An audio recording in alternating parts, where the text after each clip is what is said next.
Welcome back to the Spiked and Psyched podcast. This is episode 3. We made it to episode 3. It's a miracle. Just kidding. It's not a miracle. Yeah, I mean, our plan was always to try to push out one of these once a week. We haven't set like a date, like, oh, every Tuesday, but we're doing it once a week. So, Yeah, and if you're watching the video, whether it's on Spotify or YouTube, you may notice that the set is a little bit different today. We've taken the podcast mobile. We're actually on a little bit of a trip this week. And because of our heavy dedication to our podcasting careers, we've decided to bring the setup along with us. So the set might not look as good. We do have this pretty crazy pillow in the middle that says thankful, grateful, and blessed, which, sums up my life. yeah, we have a pretty good lives. We really do. No complaints. So anyways, yeah, a little bit of a different set this week, but yeah, excited to do, get another episode. Had a pretty eventful week. Since we had the last episode, you went and ran Fifth Ave. So maybe we want to start there. Yeah, definitely. So, this past Sunday, what was it? It was like Sunday the 7th or something like that. I was in New York City for the Fifth Avenue Mile, and this was my first time ever actually racing Fifth Ave. I think I was invited to do it last year, but I was just feeling so burnt out that And you were invited to do it in 2021. I think you probably could have done it every year, but last in 2023 and 2022, you were hurt. Yeah, I was hurt. And so there really wasn't, like, I just, wasn't ready to race. And so obviously I've been super healthy this entire year, and doing Fifth Ave didn't seem like this, burden. It was something that I was really excited to do. And so flew to New York City. Kyle couldn't come because Well, I could have come, but we I decided. had work and we'd been traveling a lot, so we decided that it'd be better for me to stay back, which I was cool with. I love watching Bell race, but road mile, I probably only see you once, Yeah, and and some sprinting, right. just hauling ass down the. I don't know. Maybe I could keep up for like 400 meters these days. Especially That would be a sketchy affair. a downhill My form. heart might explode. That might actually be the death The death of of me. Kyle. Me trying to see you more than like for like 30 seconds. Yeah, exactly. But it was honestly so cool. Like I had my own room, which was crazy. Like I fully expected to have a roommate at Yeah. Fifth Ave. And so it was kind of nice to have my own room, kind of have my own routine and schedule. And it was so fun. Like warming up in Central Park was super fun. Like road races are super dialed. Yeah. Like there's a very like strict schedule and plan of like when you need to be places and where. And they have like a pre-race meeting where you have to go and like talk about the race and all of the different things. And so that was really fun. Felt super organized. Because yeah, like USA track's not organized at all. I'm just kidding. Okay, well, it's just different. Like No, I know. I'm just giving you a it's hard not like we have, even at the Olympics, we didn't have any meetings to like discuss the event or like what you had to do. It's just like a meet director sends out an email and the athletes and agents and coaches all read it, and just it's assumed that everyone knows what's going on. time. Yeah. But like at the road race, I mean, there was, 26 women, I think, who were participating. And so it's very different than at a track meet. There could be like 200 women competing. Yeah, for sure. So- Maybe more, honestly. Totally. Like at a big meet, totally there could be more people. But it was really fun, and like I don't know. I mean, I knew everyone who was there basically. And like I maybe like loosely knew some people, but then I had the opportunity to like actually hang out and make connections and talk with people that, have obviously been in the sport for a while or maybe are new, but I don't know, it was just really fun. And then the race itself was just this super cool experience. Like the course is very difficult.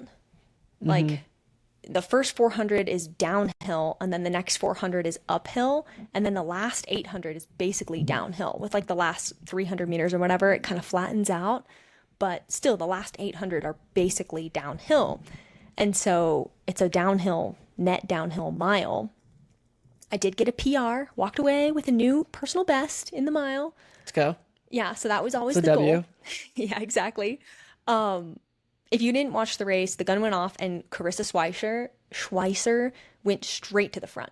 Yeah, and, like, she hammered. was pushing hard. I think her first 400 must have been like 60 seconds. I don't know. She went out really hard. I was like, wow, if she holds on to this would be crazy because, yeah, she ran. I mean, from my perspective, I was like, I'd be kind of surprised if no one. I don't know how she ran it when she won last year. The same. Oh, she did? Yeah. Okay. Yeah, I didn't watch last year, but yeah, watching the race on like Peacock, it was definitely like, dang, she's going out aggressive. Totally. And up the hill, she was pretty aggressive. And, you know, my goal the entire race was like, well, they really like, I think they like the best pay is for people that finish in the top 5.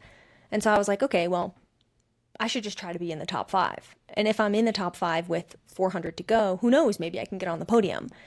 And so my goal was like, well, just put your nose in it and go for it. Be in the top 5, see what happens. And so I was in the top 5 at the top of the hill. So the downhill felt pretty fast and the uphill felt pretty hard, but it was totally manageable for me. I felt good. But as soon as we crested that hill and started going downhill, my body was like, what the heck is going on? This is insane. Like, what are you doing? Why are you sprinting downhill? Right? Because like my whole entire life, all my coaches have always said like, don't sprint the downhill of like workouts and, you know, long runs and all these different things. And so I'm not accustomed to sprinting downhill. And so unfortunately, like my legs just didn't feel right. And so I started to fall back a little bit. And then definitely like in the last 400, I hit this crazy wall. Yeah. And I got passed by like 10 people in the last 400 because I was just dying. Yeah.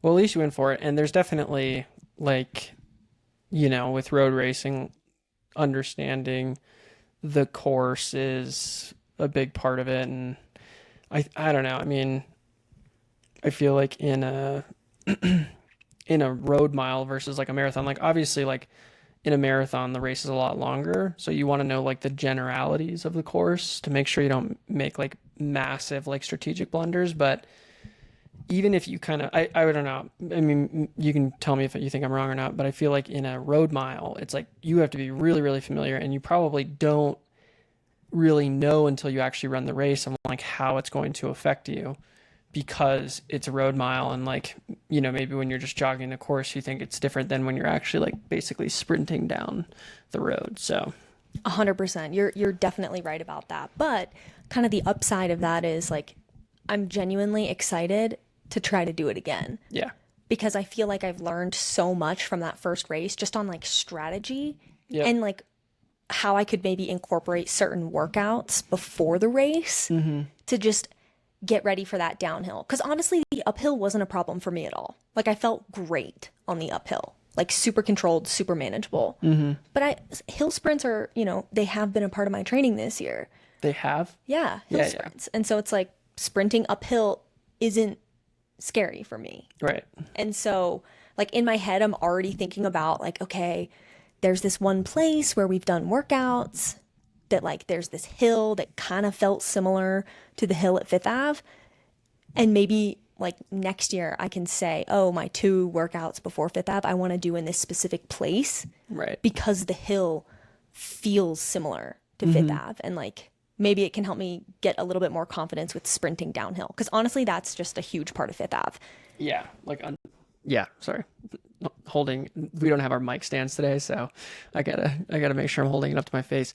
But yeah, I mean, understanding the course and then also like being familiar. I mean, you hear a lot in like trail running, and I know it's not the same, but like, you know, you have to get really good at downhill running and like technical running. So it's, again, not like that extreme as like a trail race, but it's similar in the sense of like. Well, right, because the only other races, I mean, for the last 11 years, this is my first non-track race. Yeah, that's pretty crazy actually when you think about it. Right. So literally every single race that I've ever done for the last, you know, up until this past weekend has been perfectly flat around a track. Like I haven't done really, cross country in college, but like the last, 6 years as a post-collegiate. Right. You haven't done anything off the track. No, nothing. Nothing like a race wise. Exactly. Yeah. And then even in cross country, like I was never running that fast in cross country. I mean, I had a 4:26 mile, right? Yeah, that's freaking fast. Yeah, I will say, like, my one complaint is like the stream was, or I guess it wasn't a stream, it was on Peacock, but it was mid. Really? Well, the problem, so this is the way I would describe it, is so in the men's race, everyone, like most men's races, right? Everyone was really close. So like most of the shots were like zoomed out. So you kind of see most of the field. But when Carissa was up front, it was like super, like they were like very locked in on her, almost like a side shot or like a kind of like a close up on her. And so you couldn't see like a lot of the race until like the end when other people started coming up. So like there would be like, glimpses on the field. But yeah, I thought they could have done a better job of like the actual filming to get a better sense of like how the race was developing behind first place. But yeah, it looked like you were in a good position through like halfway, and then it looked like it got hard. It got really hard. Yeah, but I mean, we've talked about it a lot. You got to go for it these days. If you got to put yourself in the spot to have the day. And yeah, it's kind of just like the more you just keep fucking going for it, it's going to click. And it's also hard when like it's different, right? Like you've run a lot of steeplechases, so like how that works, but a road mile is totally different. So yeah, it's better to just not be scared and just go for it. And at the end of the day, like you probably could have run faster if maybe you like knew and maybe went out a little bit slower. Maybe you'd do that next time. But also at the same time, you could have felt great because it's also really hard in a mile if you leave too much space to the front. Honestly, closing the gap is going to be so tough. I wouldn't do anything different. Okay. Next time, like my strategy for next time would exactly be the same. Like be in the top 5. There you go. And the only thing I would do differently is like do some downhill practice. That's genuinely it. Like do some really hard sprints downhill. And maybe do like some eccentric stuff in the weight room leading up to it next time. But genuinely, like I would run the race exactly the same next time.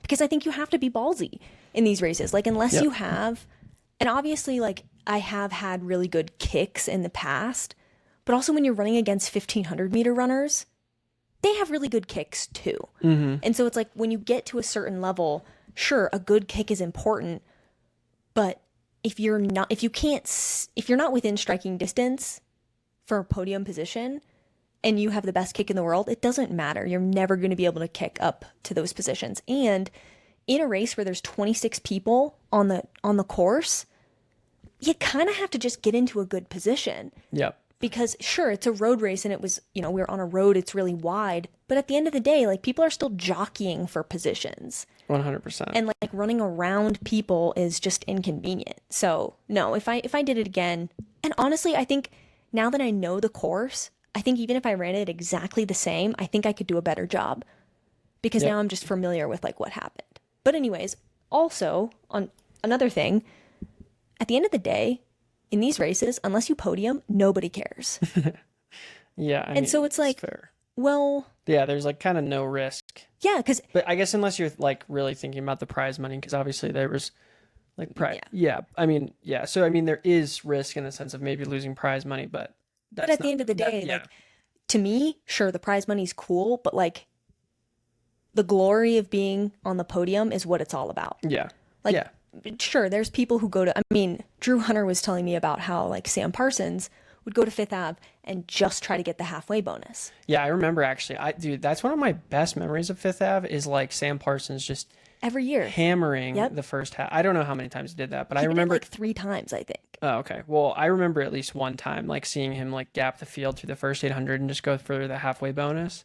Honestly, like hot take, I think the halfway bonus is stupid. You know what I mean? It's an attempt to keep it from being a sit and kick. No, I get that, but I also think that like... But the girls would never do a sit and kick. Like, I think the guys... this year at Fifth Ave, the guys did not do a sit and kick. I got to talk to Josh Hoey after the race, because I watched part of it. Yeah. And I was like...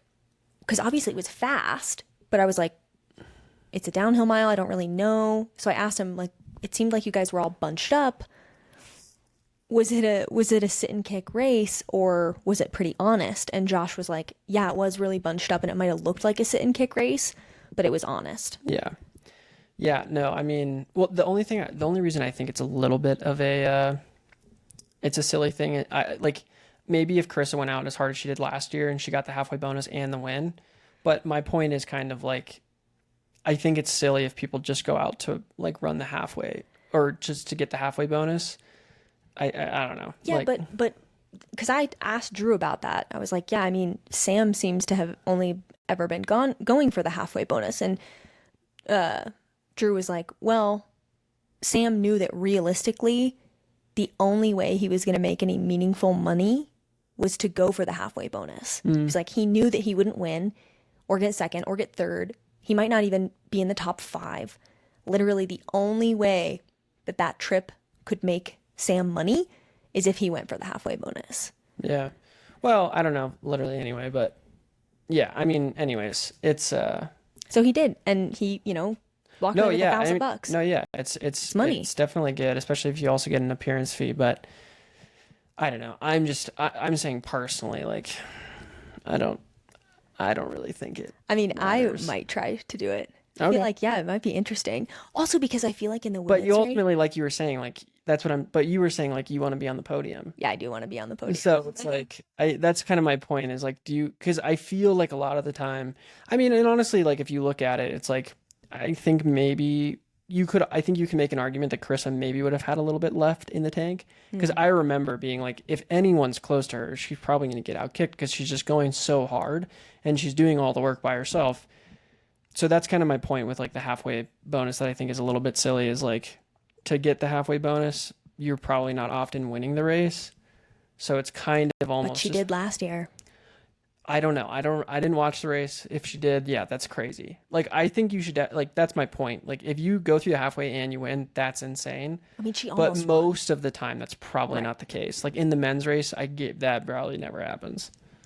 No. In the women's race, it could definitely happen more, but even like nowadays. So, but yeah, I mean, anyways, The race was sick, and I was so proud of myself for kind just... of rainy conditions too. It was raining conditions, and so the whole time there was a little bit of strategy, like, okay, don't step on the painted white lines on the roads because they're slippery. And the meet director was talking about how like Craig Ingalls had fallen down on the white line, how Nick Simmons, I guess, fell pretty hard one year Oh, really? at the start on the white line, and that like it's very common. And then even in some of the citizens races, and even like the New York Roadrunner mile, because there was a men's and women's before the elite.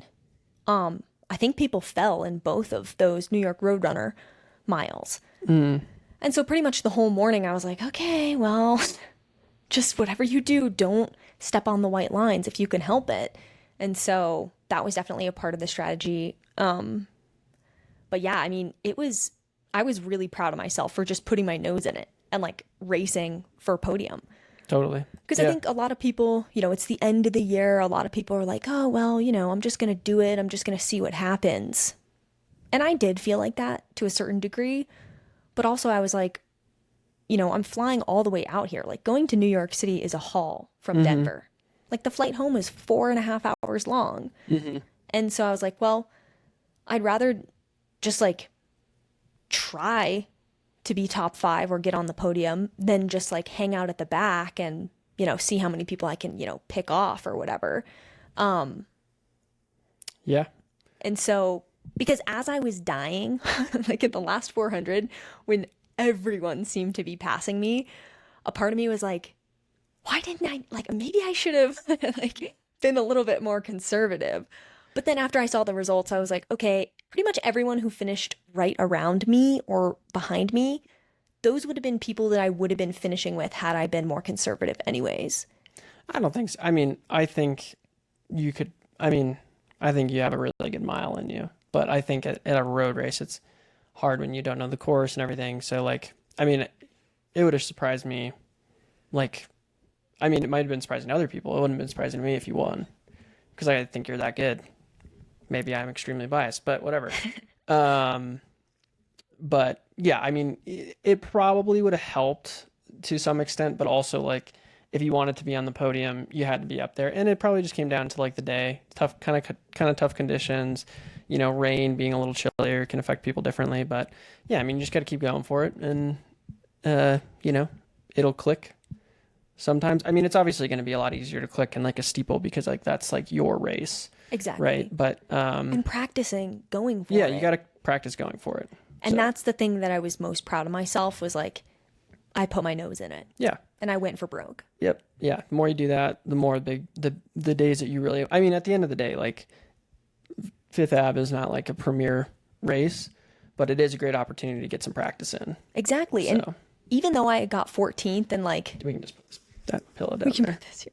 Even though I got 14th and, you know, ran well, but not like psycho fast, it still actually did a lot of good things for my confidence. Yeah. To like be there and to have the confidence to go out so hard and to have the confidence to hang on as long as possible. Like that was actually a really positive thing overall, I think. Yeah.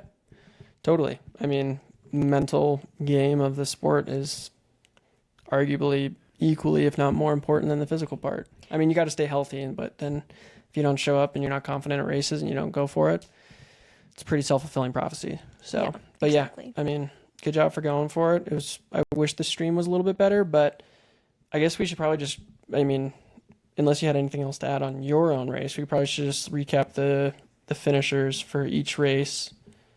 Yeah, good call. Yeah, so for the women's race, Gracie Morris won in 4:16. Kaylee DeLay got second and ran 4:18. Krisha Schweitzer held on for third. It looked like she got second. It was really close between the two of them.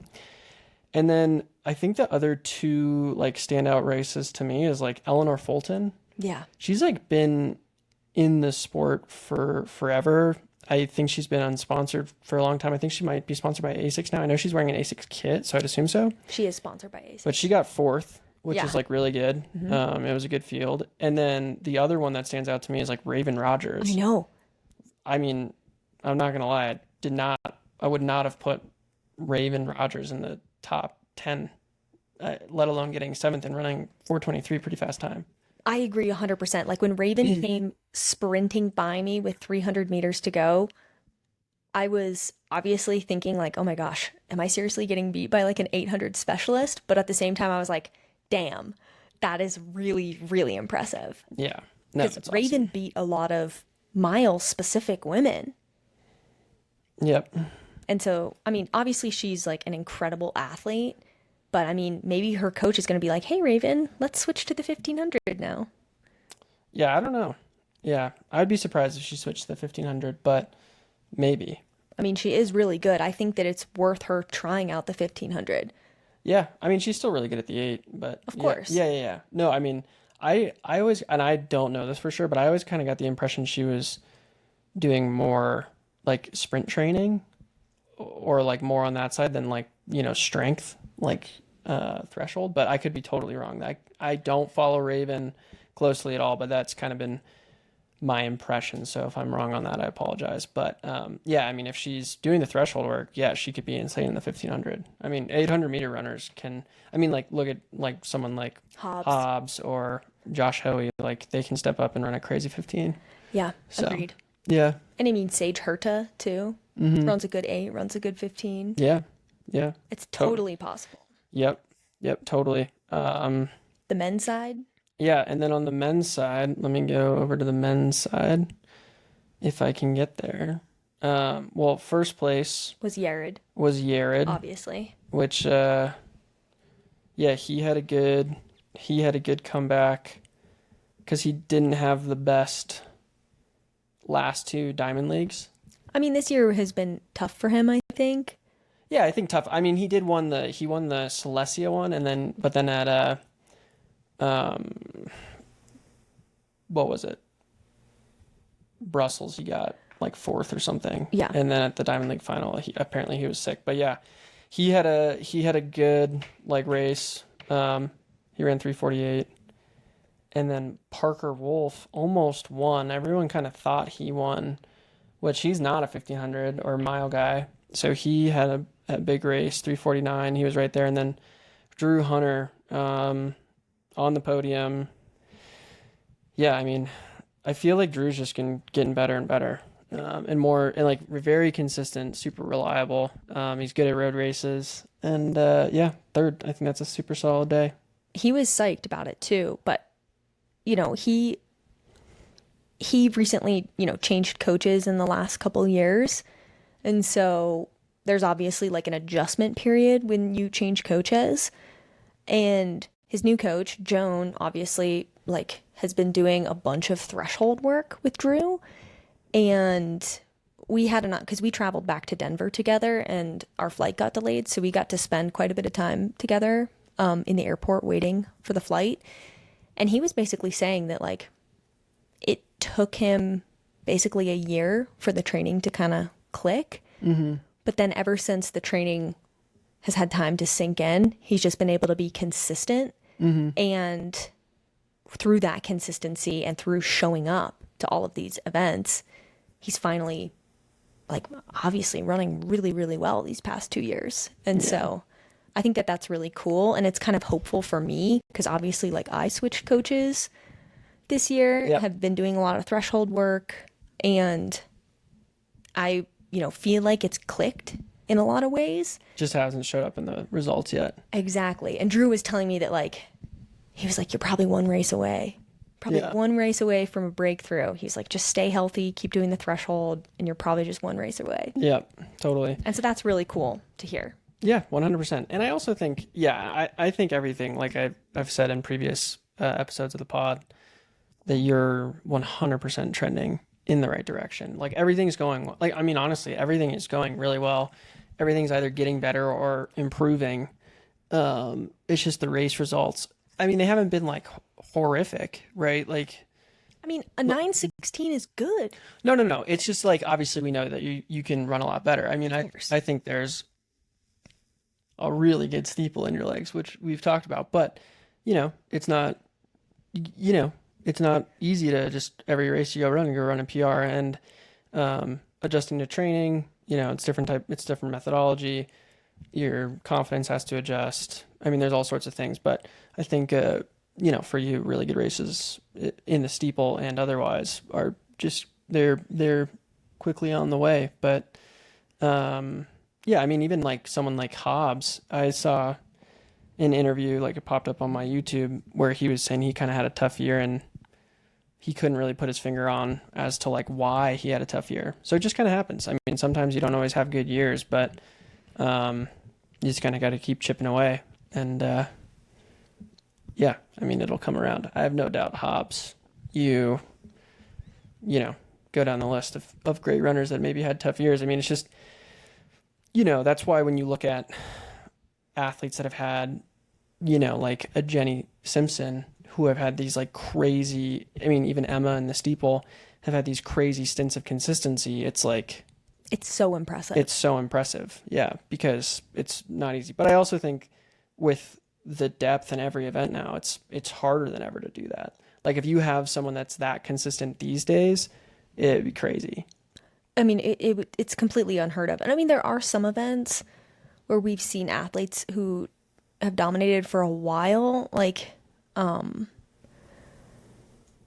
like Sydney McLaughlin or something like that. But she's like a world record holder. I mean, it's like, that's true. It's like kind of like a whole different level.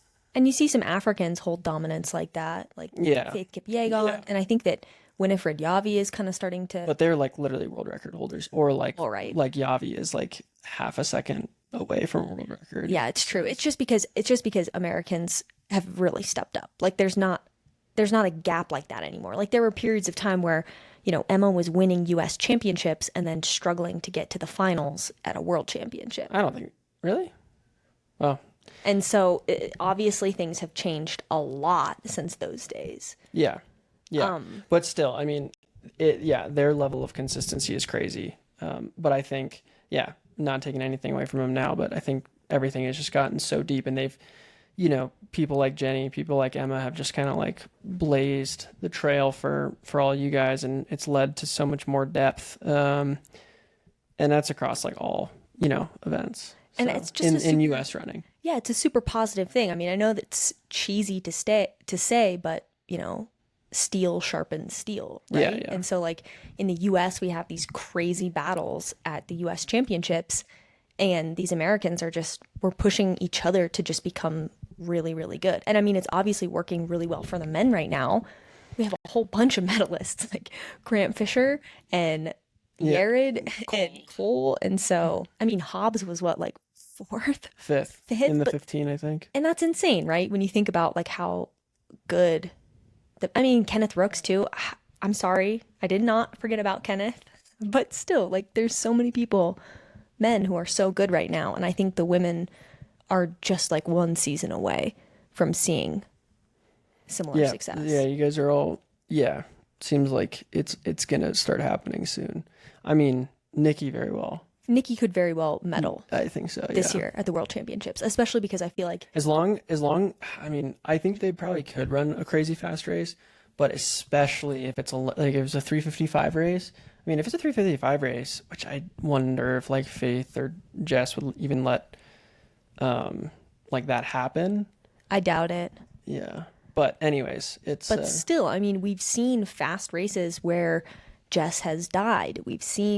I mean, I've never seen Faith like die in a race before, but we have seen races where Jess has died, and we have seen races where other women besides Faith have died. So even if Faith runs away to like some crazy world record time, the next two places could be up for grabs for whoever's in position. Yeah, totally. No. So who's to say that Nikki couldn't be like, fuck it, like I'm gonna hop on the pain train with Faith and Jess? Yeah, they could definitely win. Yeah, totally possible. I mean, or run a really, really fast time, get on the podium. Exactly. Getting on the podium would be huge to see an American. Yeah. But anyways, well, yeah, that's what we should, I mean, unless we had anything else to talk about next. No, it's a perfect segue into World Championships, obviously. World Championships. Just around the corner, literally in like 2 days. Yeah. Yep. It starts on Saturday. At like 3 a.m. Yeah, I know. That's the problem with Tokyo. I remember when you raced in Tokyo at the 2021 Olympics, or 2020 Olympics that happened in 2021. The COVID Olympics. Yeah, and your final was at like 4 a.m. Yeah. That was brutal. So I'm looking at the schedule, and I don't know if people know this, but the race walk is 35 kilometers long. Yeah, I think some people know that. I thought it was a marathon. It's long. Okay, I know that a marathon is what, like 46 kilometers, but still, the fact that like they're race walking for like 3 hours or 2 hours or whatever, like that's a long time. Well, and they're running. And they're race walking. Yeah, they're walking fast. Yeah.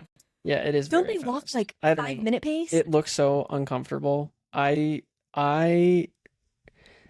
talk about how running is maybe not the best for you, like later in life. Race walking has to be horrible for your like hips and knees. I don't know. Maybe I'm wrong, but like it does not look comfortable. Maybe we should have a race walker on the pod sometime, and like they can tell us. I would love that, honestly. Yeah, that would be super interesting. I also want to know like how they train. Like I'm sure they run. I'm sure it's got to be pretty similar, right? It's got to be super similar. Yeah. Because they have to be incredibly aerobically fit. Yeah. Because they're going fast. Yeah, talking about this now, like it would be super interesting to have a race walker on and just see like what's up. But okay, first final. I think we're just gonna go finals like each day. So the first final on the well, I guess there are more finals, but we're probably not going to talk about field events as much just because we're not super familiar, and you guys wouldn't be interested in us just like basically reading the names. But or relays, we don't know anything about the relays. Yeah. But the women's 10K is the first race that I think we can provide good commentary on. So I think what we should do is we should maybe just give like the prediction for like the top 3. Yeah. As far as like top 3, and then like how we think the Americans will do. So in the there's some women who have like PRs in the 10K of like 28 and 29 minutes, which is, let me see. Yeah, look, like the number 1 seed is Beatrice Chibet from Kenya, and her PR is 28:54. Kyle, what's your PR in the 10K? Fuck, not that.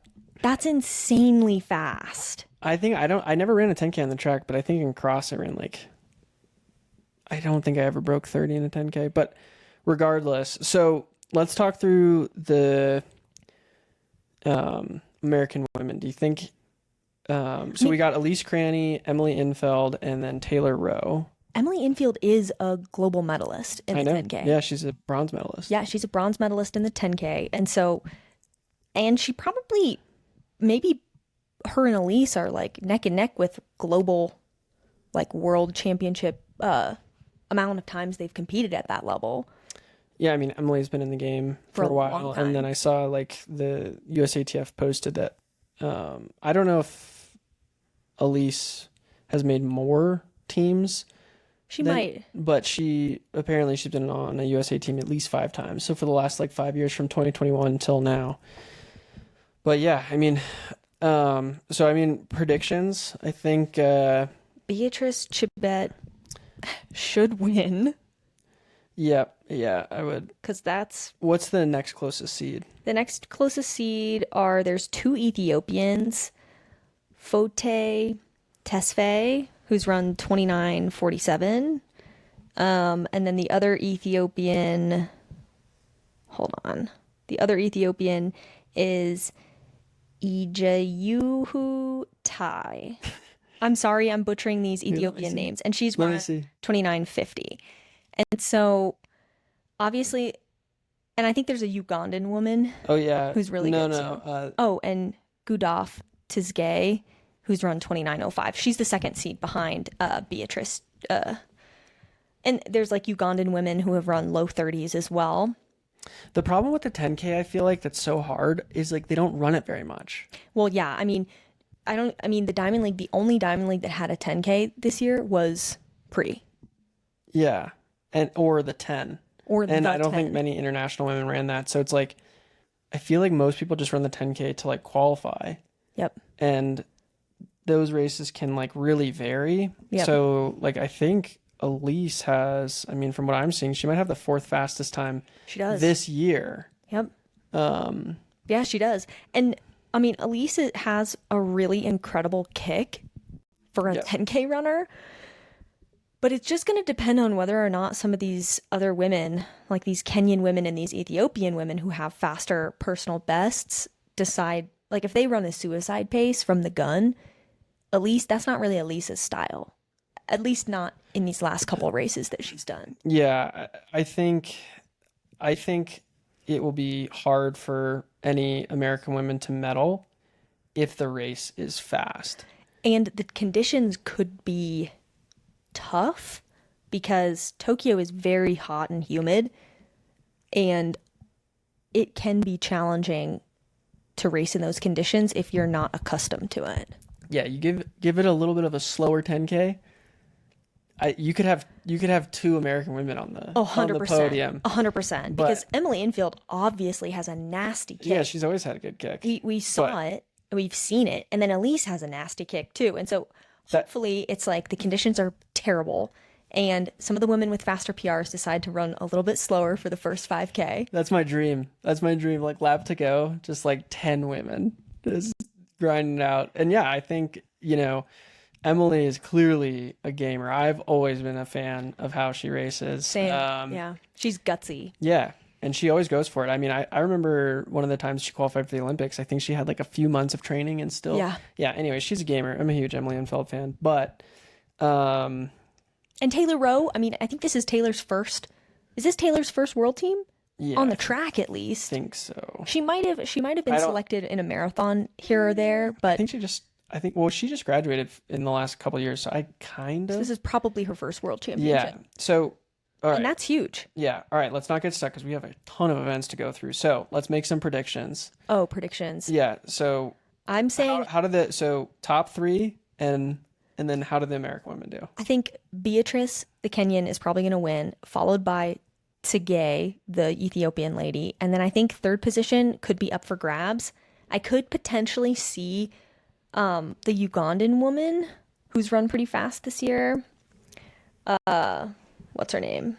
I could see the Ugandan woman running pretty fast. That would probably be my top 3. Yeah, Sarah Chalangat. I could see her getting 3rd. And then I think that after that, if we had 2 Americans in the top 8, I think that that's realistic. But I think on a really good day, I think Elise and Emily could probably both finish in the top 6. Like take 5 or 6, or maybe one of them could squeak into 4th. I don't really know Taylor Rowe's racing style very much. Yeah, I think she's pretty new. Yeah. But if Taylor Rowe can finish in the top 10 in her first world championship, that would be huge. Yeah, I would say, let me see here. So yeah, those are my picks. I think Beatrice Chibet, but here I'm gonna mix it up. I think Tisgay. Yep. I think she could. I mean, they're PRs. I mean, she's like 20-ish seconds faster PR wise. She hasn't run a 10K this year, so who knows what form. But I'm taking that action. I'm gonna go Tisgay first, Chibet second, and then honestly, I don't know, third up in the air.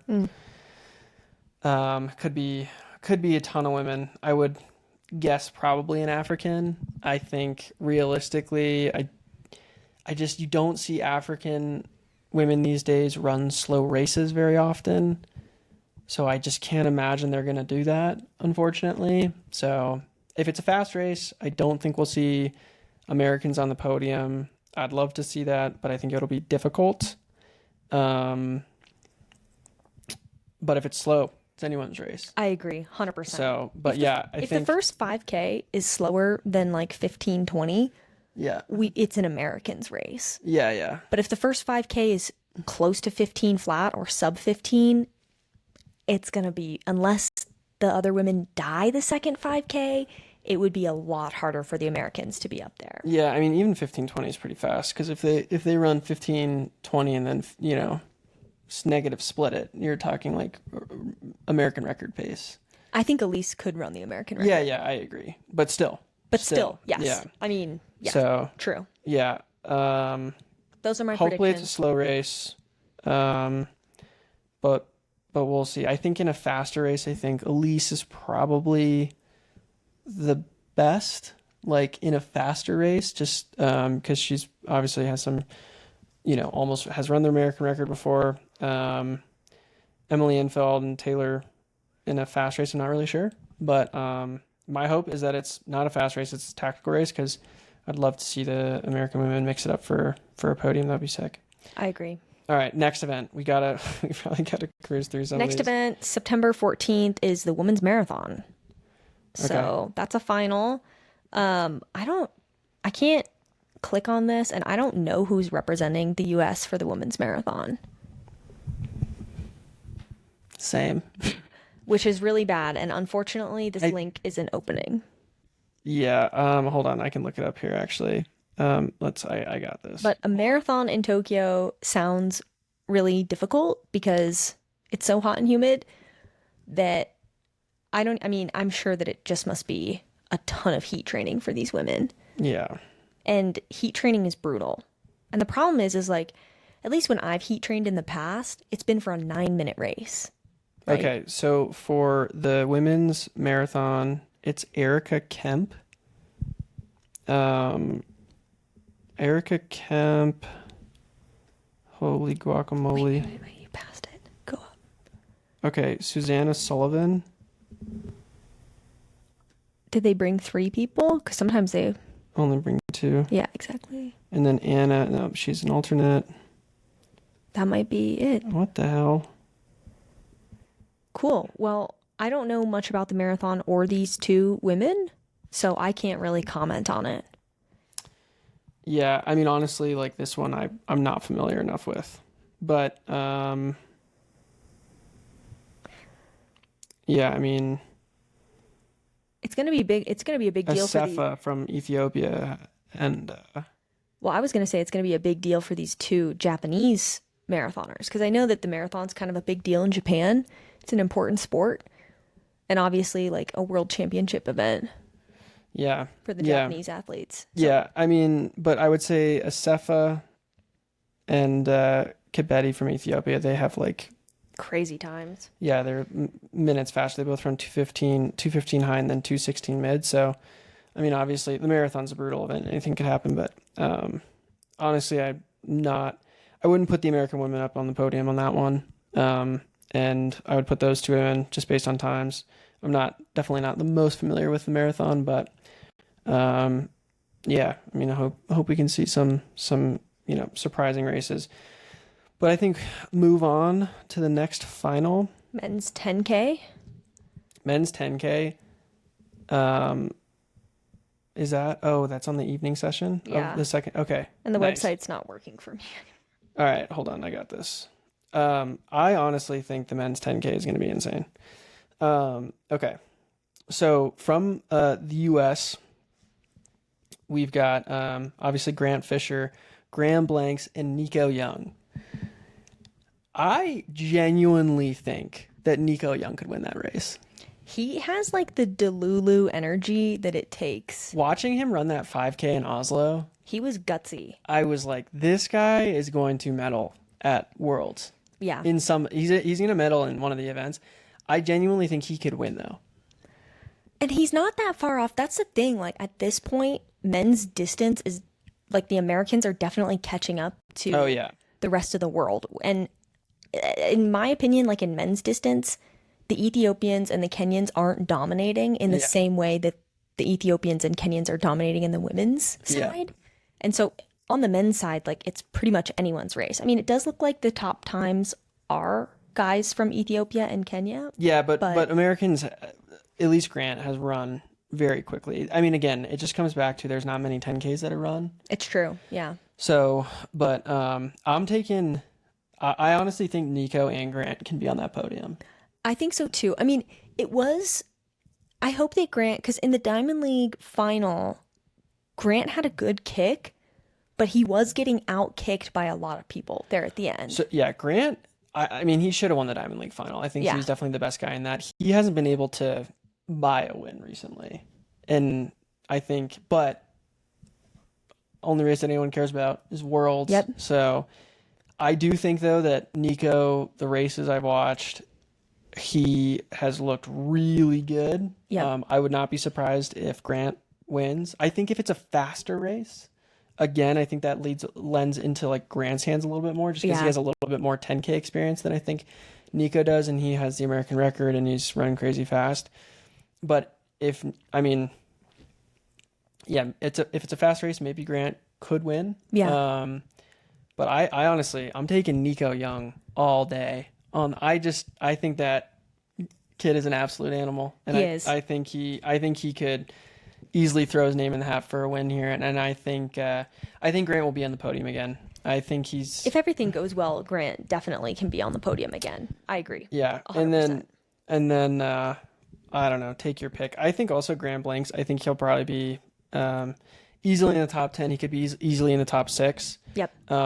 It's a little bit of a toss up. Well, because he's obviously incredibly talented and he's had really good races this year.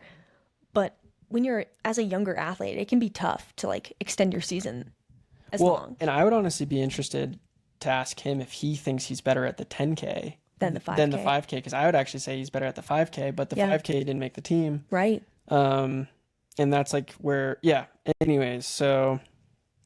But he has broken 27, so I mean, it's not like he actually has the fastest American seed this year. So I mean, honestly, yeah, I mean, we're big Graham Blanks fans. Yeah, he's really cool. We hope he crushes it, but I hope so too. If he could be top 5, that would be killer. Yeah, I would put, probably, I mean, obviously 2 Americans on the podium is a bold prediction for the 10K. I would love to see that happen. I would love to see that too. But yeah, I'm going Nico Young in first, Graham Blanks in third, and then probably an African in second. I would say, I think that we can have all 3 of our Americans in the 10K in the top 6. That's totally possible. They're so good. That's like a very realistic prediction, I think. We'd have 3 Americans in the top 6, which would be awesome. And then I think that the other 3 spots most likely are going to be people from, Kenya or Ethiopia. Mm-hmm. That would be my best guess because those are the next best people. Actually, I could be wrong. I don't know. I'm looking at FlowTrack's seeds, and it has Nico and Grant both running faster than Graham this year. So I could be wrong. I don't know. But anyways. Still. They're all really, really good, and it's going to be a good race. I'm definitely going to try to watch the 10K, even though it's at let's see, what time is it? Yeah, and then there's also At 6 a.m., 6:30 a.m. And then the women's 100-meter final and the men's 100-meter final are also going to be on September 14th. Dang, they are. Yeah, finals. Okay. All right. Well, let's talk about those. I mean, you got to take Melissa Jefferson in the women's 100. Yeah, that would be well, Alfred has been looking good, but I just think I think it's Jefferson's just on a rocket ship. I agree, but I think it could be close. It could be close. I don't think Sha'Carri's gonna. I don't want to sound like a hater at all. I mean, I would love for Sha'Carri to have her like breakout race, but just this season she's looked a little bit off her game. Yeah, I agree. But yeah, I mean, Melissa Jefferson has looked great. I think Julian Alfred. Yeah. I think that Melissa Jefferson and Julian Alfred are going to be fighting for first. And whoever doesn't get first, the other one is going to get second. That would be my guess. And then the third place person, I don't know. I mean, I have no idea. I would probably get. I would guess Sharika Jackson. Really? Yeah, I mean, she doesn't have the. I mean, she's not Tina Clayton, the other Jamaican. I feel like it's going to be a Jamaican. Yeah, I would put. As much as I'd love to see. I would say TT or Sha'Carri. I would say Melissa Jefferson. Probably Julian Alfred. Yeah. I think it'll be a dogfight. Yeah. Even though Jefferson Wooden has like the fastest PB by like a decent chunk in the sprints. Alfred's a gamer. Yeah. I mean, yeah. So you're not an Olympic champion for nothing. No. Right? For sure. So it means something. But yeah, I would say Melissa Jefferson Wooden, Julian Alfred, and then I would go Sharika Jackson. She could spoil the party. That would be cool. All right. Men's 100. The men's 100 is going to be crazy. Sick. Yeah. I'm excited for Sick. The real question is, do we think Kung Fu Kenny is taking down Noah? I would love to see it. I don't know. I don't know. I like them both. That's the thing. Like, even though Noah is a little bit cringy sometimes, I think that he brings a lot to the sport. And so, I want to see him succeed. I just feel like their like little beef feud could easily like be like what takes that race to both of them just like gunning for the line. You know what I mean? Yeah. Because dude, if you're Kenny, you want to beat Noah so bad. Oh yeah, if you're Kenny, you want to beat him so bad. If you're literally any dude but they in that actually race, have beef. They do actually have beef. They actually have beef, which is kind of hilarious. Yeah, but I think you gotta go. I mean, I already gave you do it for the men, and then I'll go second. I mean, give us a hot take here. Okay, a part of me thinks that Noah is gonna win over Kenny, just because I feel like Noah. I mean, Kenny has like a chip on his shoulder, right? Yeah. And so he like desperately wants to win. He wants to beat Noah. He wants to take him down. But Noah's like, I'm the king. And so I feel like in 100, if you're a little bit more relaxed and you're a little bit more like flowy and you can just like let your body do the work and you're not overthinking anything, because so much of it is reflex, right? But we also don't know shit about sprints. But I feel like so much of it is about reflex. Yeah. Like you just have to do what you do in practice and you can't overthink it. Yeah, no, for sure. I think, I mean. And that's why I think Noah's going to beat Kenny, because. Noah's the biggest game time player. Like, and we saw that in the Diamond League final, in the 200. He just, like, it looked like he refused to lose. Yep. So, yeah, it's hard to bet against Noah, but I'm going for the upset. I'm taking Kung Fu Kenny. I'm taking Kung Fu Kenny to win the 100, not even his premier event. I would love to see it. I would love to see it, but I just don't think it's going to happen. Hater. No, I'm not a hater. No. It's hard to bet against Noah. I mean, the smart move would be bet on Noah, but I'm gonna go Kung Fu Kenny, a close second to Noah. Okay. I think he might finally do it and beat him. And then I think you got to go Kashane Thompson from Jamaica. Yeah. He's looked the best. I know he was dealing with some sort of injury or something because he like pulled out of some races, but those, I mean, Noah's time isn't the best, but like him and Kenny are like the two relatively fastest. But yeah, I think I'm going Kung Fu Kenny. Come on, Kenny, do it, please. Noah, I think it's gonna be tough then to beat Noah, but I'm gonna go Noah second, Kashane Thompson third. I think we could have Americans. I would hope that we'd have 4 Americans in the final. Oh yeah, well, yeah, that's true. I would want to see all 4 that'll Americans. be hard. I think the Tamar's, hopefully I'm saying that right, McCallum, I think he'll have a hard time making the final. Yeah, but he could. I mean, he's run really, really fast, but he's younger. I mean, he's still running a Tennessee kit. True. So. But I would love to see 4 Americans in the final for the 100, and then we'd have 4 guys in the top 9, which would be great. Yeah. All right. Next event, 15th of September at 4:30 p.m. No. Oh, yeah. Sorry. Go. Men's marathon. Men's marathon. The marathons, the world championships are so odd because like the top marathoners. I mean, obviously Clayton's on the team for the men's marathon. And Reed Fisher. Yeah. And those are our 2 guys. No. There's one more. We have 3 in the marathon for the men. It's CJ Albertson. CJ, right. I'm sorry. The women's marathon, I don't know why. Yeah. I'm not familiar with the folks in that race as much. Me neither. But yeah, it seemed like there was maybe some of the, yeah, I don't know. In the men's race, I'm more familiar just because those are like the top guys that for the most part, well, not, I mean, I guess Reed Fisher isn't like technically like super high up there. The marathon is a little bit weird because they actually just select you. Yep. Which is a little bit odd.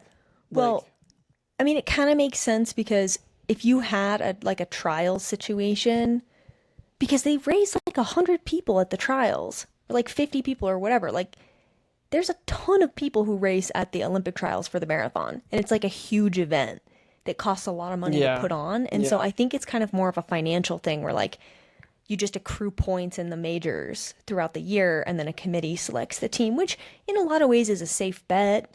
Yeah. And so I think that it's fine for the marathon, but it would suck like if you had a breakout year, but the committee was like, oh, well, so-and-so's like been in the game longer than you, so we're going to choose him over you.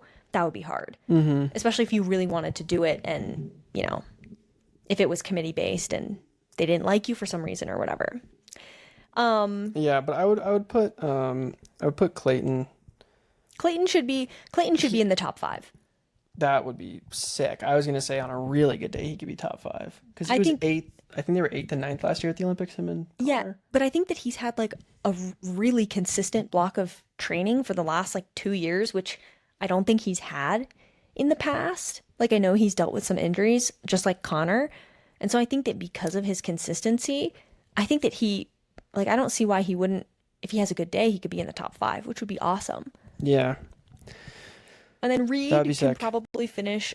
I feel like Reed could probably finish in the top 15. Maybe top 20. I don't know.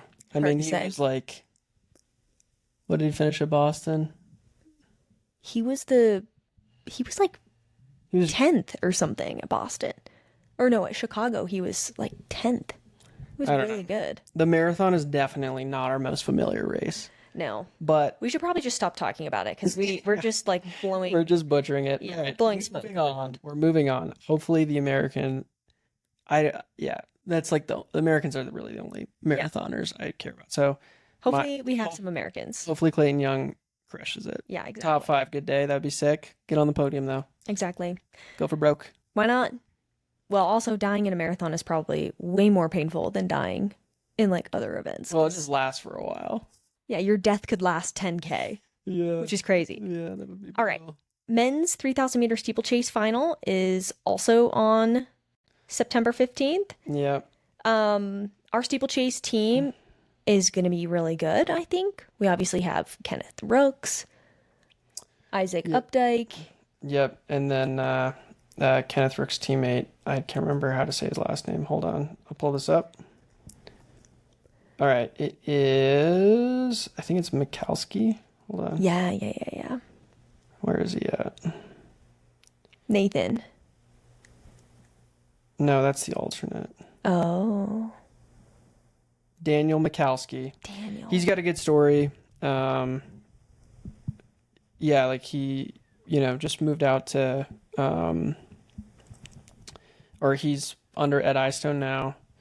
Yeah, it sounds like, his career's been a grind. But yeah, he made the World Championships, changed things up, got a new coach, had a, great race at USA's, but this one's tough.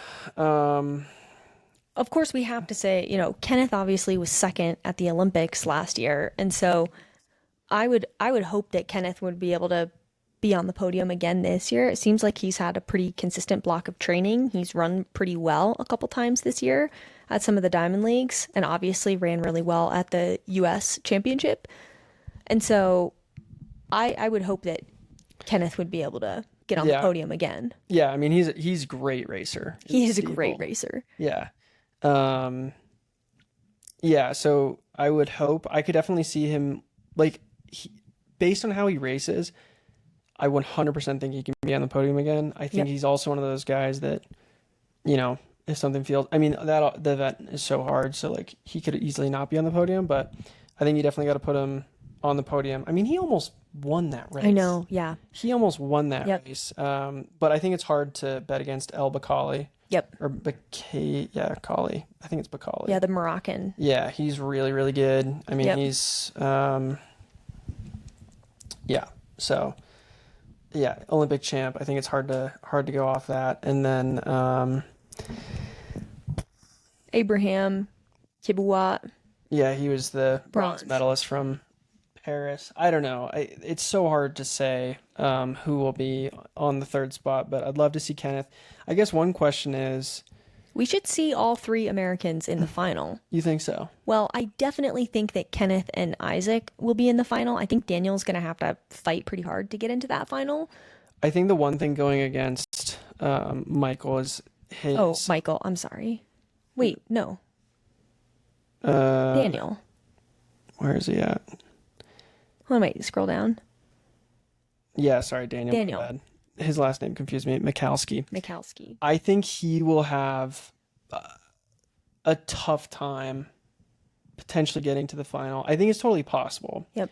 But I think he probably lacks a little bit of international experience. But he could get a little cue because if he's... No, for sure. It's one of those things where it's just you don't know. But yeah, I mean, obviously, like, Isaac ran in the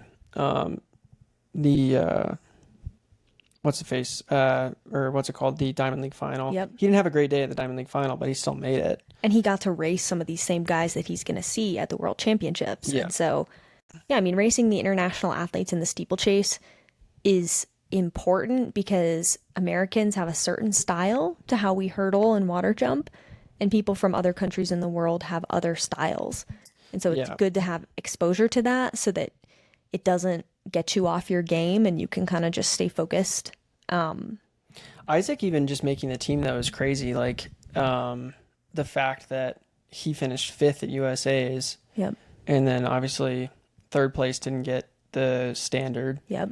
And then Matthew Wilkinson broke his foot. I know. Yeah. So, but I mean, the good thing is like, honestly, but men's steeples they're good. in the USA is deep. Yeah. I mean, it'd be the same thing in the women's steeple. Like if for some reason, yeah, I mean, Isaac actually, the funny thing is he finished 5th at USA's, but he has the fastest time from a USA steepler. So, but obviously, Kenneth is the silver medalist, reigning silver medalist. So you can't count that against. I definitely think Isaac and Kenneth can be in the final. Yep.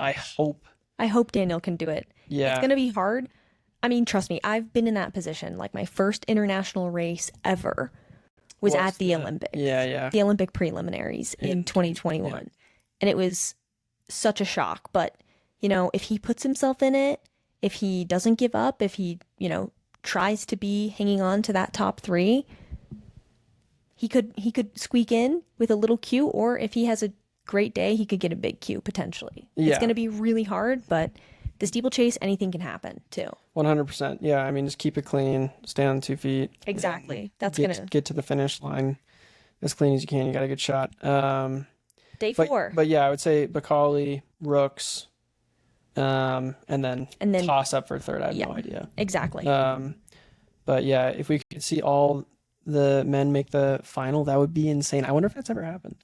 I don't know if it's ever happened in the men's for the US. All right. Moving on.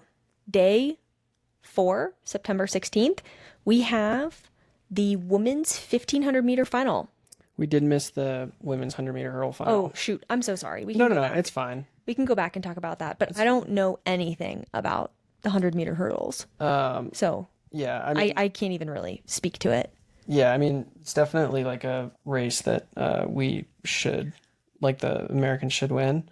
Messiah Russell, you got to go. Anyways, we can keep this quick. Messiah Russell, I think, will win. Yep. Grace Stark. Yeah, Grace Stark. I mean, you could see a full. Was it in Paris where they like swept? Yeah, I think so. American 1, 2, 3. Anyways, that could happen again. Yeah. But yeah, Messiah Russell, Grace Stark, they both look great. Elijah, yeah, gotta put your money on the Olympic champ, and she's been looking good. Yeah, I mean, we should have all 4 women should easily make it to the final in the hurdles, and so we'll have 4 Americans in the 100-meter hurdle final. Maybe we should. Hopefully, I don't know. It'd be hard. I would love to see that happen. It's not guaranteed. But yeah, that would be sick. Okay, moving on. Sorry, 100-meter hurdles. No, you're good. We're also not doing this the best way. We're going on the timetable, so it's easy to miss something. Yeah, it is easy to miss something. Okay, now we can talk about the women's 1500-meter final. We kind of talked about it a little bit with Faith and Jess and Nikki, but obviously there's more athletes. And we definitely want to highlight the Americans. So the American team was Nikki. Yep. Sinclair. Yep. And Emily McKay. Yep. And I mean, this is Sinclair's second world team. This is Nikki. And Sinclair said she's gunning for a medal. She said that. Good. Good. She should go for it, because that's essentially how Jess Hull has been able to like make that jump, is Jess had to just say, fuck it, I'm going to chase Faith. Yep. And so I think that I would love to see Sinclair in the mix for the first 800. Because if you can get through the first 800, then it's just a pure guts race from there to the finish. And so I'd love to see Sinclair do that. But obviously, you got to go with Faith. Faith is probably going to win. It's hard to bet against Faith. Especially when she's literally like 4 seconds faster than the next fastest person. It's kind of hard, or 3 seconds faster than the next fastest person. It's pretty hard to bet against that. Yeah, I think, okay, so I guess let's do just top 3. I think it's impossible to go against Faith. If you saw her run at pre, I mean, she's so insanely good. It looks like it's a pace that no one else can hold up. Yep. Or, so you got to go with Faith. If someone beats Faith, that would be insane, but it's possible. Yep. I'd love to see Jess. Dude, that Diamond League final was tough last to watch. 100 was hard. So if she's got that out of her legs or whatever, she's gonna. Yeah, I mean, obviously you put her on the podium, but that Diamond League final was rough, though. That was crazy. Yeah, she tied up big time. Yeah, that was crazy. Yeah, I'm going Nikki on the podium. Yeah, me too. And I'd love to see Sinclair top 5. Like if Sinclair can get a top 5. Sinclair could be top 5, top 6 for sure. I think hopefully McKay can probably get into the. I would think on a good day, Emily McKay could probably be top 6. Yeah, she definitely has the wheels. I mean, she's a 355 gal. And there's a lot of gals who are running 355 in the world, but it just comes down to the day. Yeah, I mean, I think the big thing for Emily, and I'm sure she wants more than that, but she didn't make the final last year. True. Yeah. So I think a big accomplishment is getting to the final. It's kind of like Cooper Lutenhouse, or I'm saying that wrong, but he was just like happy to be at the USA's final. Yeah. Sometimes the people with nothing to lose can do the most. I mean, granted, I don't think Emily's going to go beat Faith or do something crazy. Probably not. But yeah, I mean, yeah, hopefully makes the final, and I think she could definitely mix it up. I mean, her and Sinclair, I could see like swapping. I think they're pretty close. I think Sinclair's got a little probably more like experience in racecraft, just because she's been going at it longer. But the Americans could do really well in that. It's like one of those events that like you could easily see someone on the podium, or if like they were like sixth and like down, it wouldn't be surprising either. Yeah, it would just be really cool to have 3 Americans in the final. Yeah, I'm just so hyped about like American distance running. Yeah, like, me too. Like hopefully crushing it.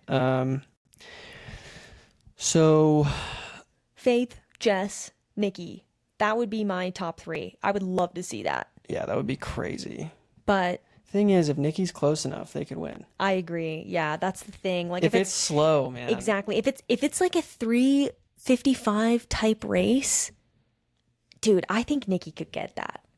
Genuinely. Yeah, I just don't think Faith would be a silly lady. I know. Let it go slow. Yeah, Faith would be silly to let it be. When you're that good. Yeah, because when you're that good. Faith can basically jog. Okay, not jog. I'm sure it's still hard, but Faith can pretty easily run like a 350. No, she cannot easily run a 350. But she can run like a 355. Like she can run a 355 pretty easily, but she can crush 350s all day. I don't know about all day. I mean, her PR is only 348. Still though, whatever. Val's take is Faith can just go run a 350 whenever she wants. Yeah, she can. Yeah, I can't go break a 5-minute mile, but Faith can go run a 350 whatever she wants. Jesus. Kyle needs to actually go run a mile because we have to see that. Okay. What's your take? Who do you think's got it? Yeah, I mean, I would agree. I think Faith, Jess, Nikki. I could see Jess not being on the podium. Jess has been up and down. Yeah. She's got all those Grand Slam races in her legs. Yeah. Grand Scam, as probably should be referred to. Probably. I don't know. Dude, if Georgia Bell was in this race, she'd be on my podium, but she chose the 800. I know. Yeah. Isn't that wild? Yeah. All right. Well, but anyways, yeah, I mean, I don't know. What's her face? The other Ethiopian, Weltajai. Oh, yeah. She has a really fast PR. Yeah. So, I mean, it'd be silly to not potentially put her up there. I mean, the realistic podium would be those 3 with the fastest PRs, but you got to go. You got to go Faith for the win. Yeah, you got to go Faith for the win, but you got to put an American on the podium because it's totally possible. I agree. And I would love to see Come on, Nikki. It would be the first time that American has podiumed since the Jenny era. Oh my God. Okay. Anyways, yes, it would be sick. It would be sick. I remember like in 2017 when Jenny got silver. Yeah. That was sick. It is. Yeah. So I just want to see Americans. Me too. Dominate. I want to see it. Super biased, obviously. All right, what do we got next? Men's 110 hurdles. High hurdles. This is going to be sick. Interesting. Yeah. This is actually super interesting because Grant Holloway has kind of not been like he hasn't been racing as much. He's maybe had some like injuries or something. So Cordell Tinch has looked really good. Yeah. I don't know, man. I mean, it's hard to go against Grant Holloway.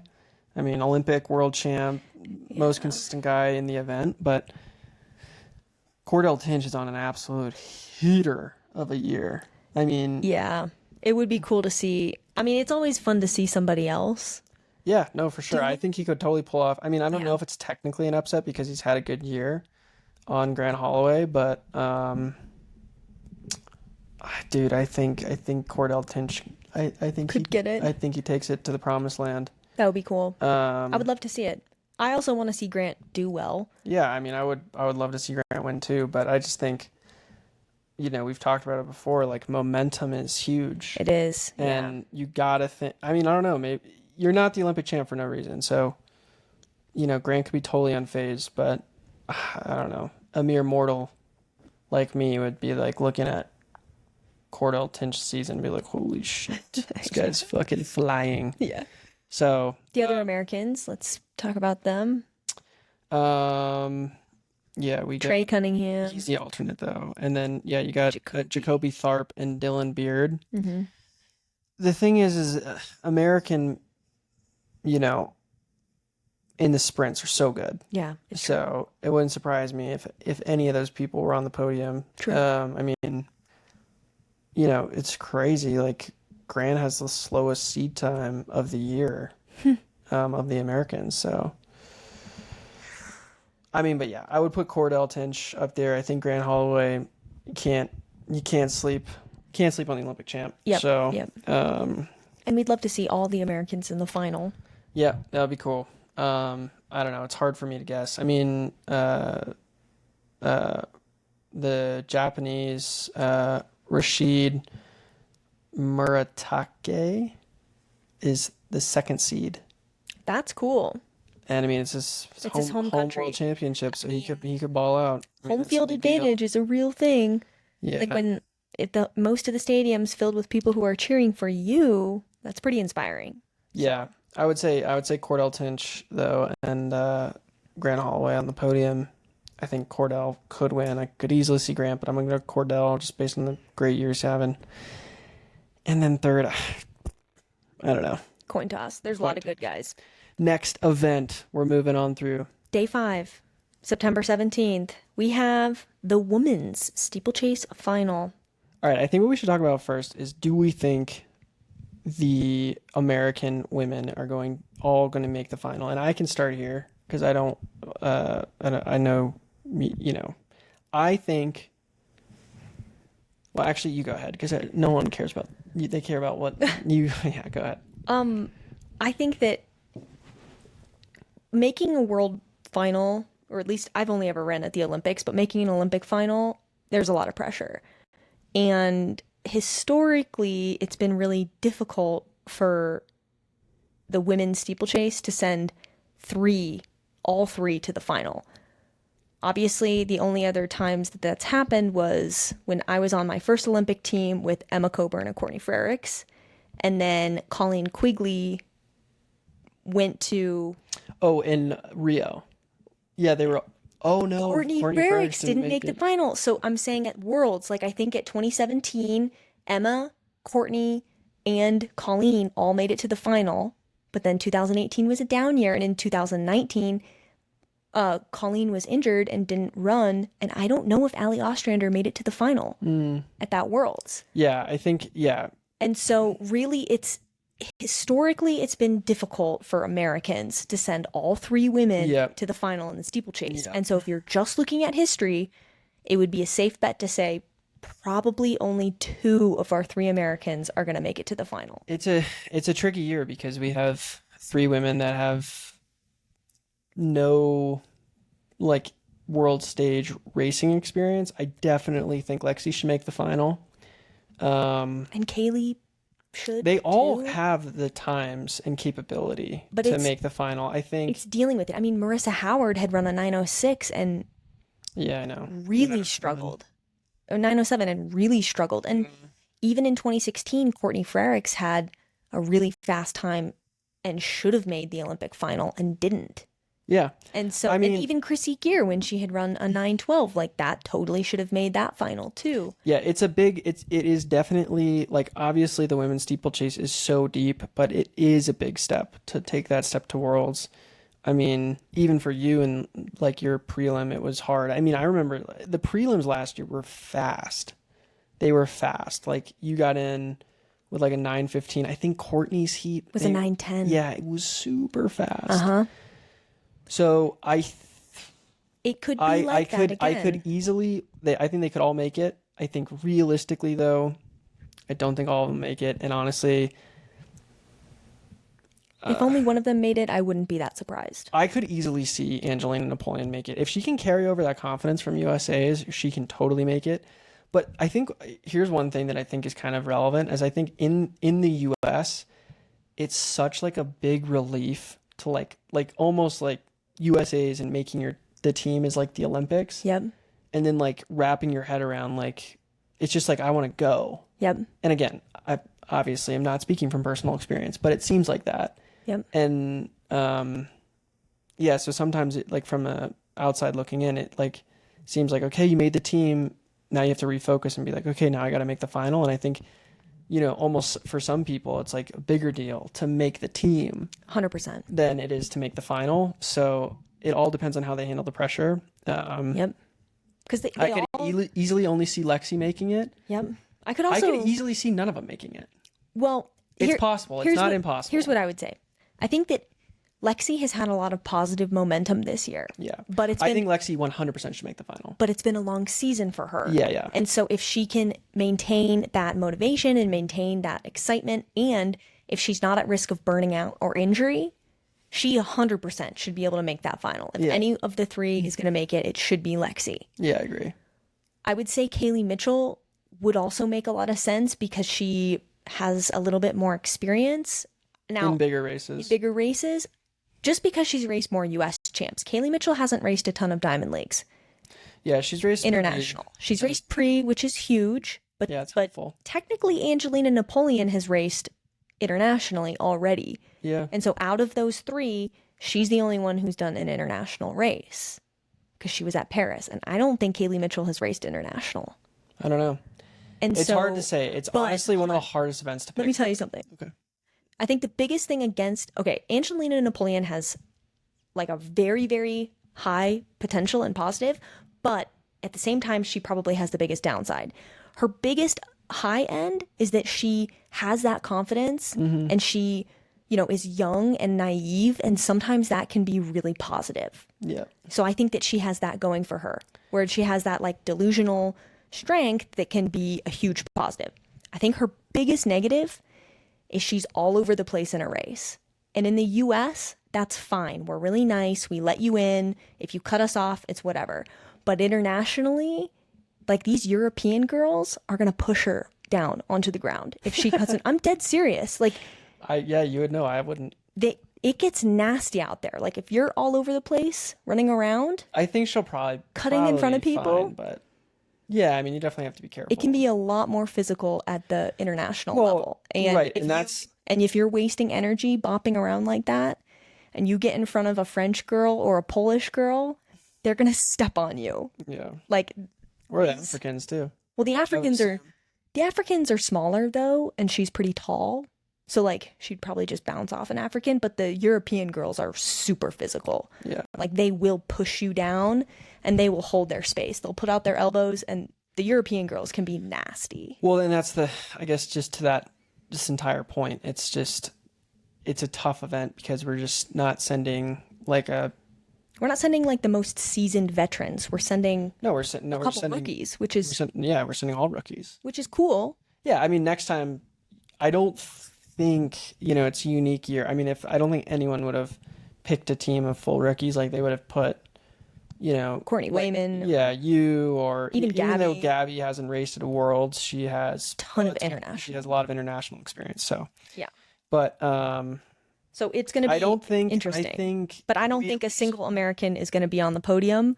I think the podium is probably going to be. It's so hard in the steeple. They have to PR by 20 seconds. They don't run it slow anymore. No. If they run slow, yeah, anything's possible. But they're not going to do that.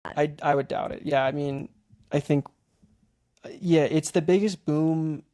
Well, I guess from a prelim perspective, it's the biggest boom bust event in American distance running. Yep.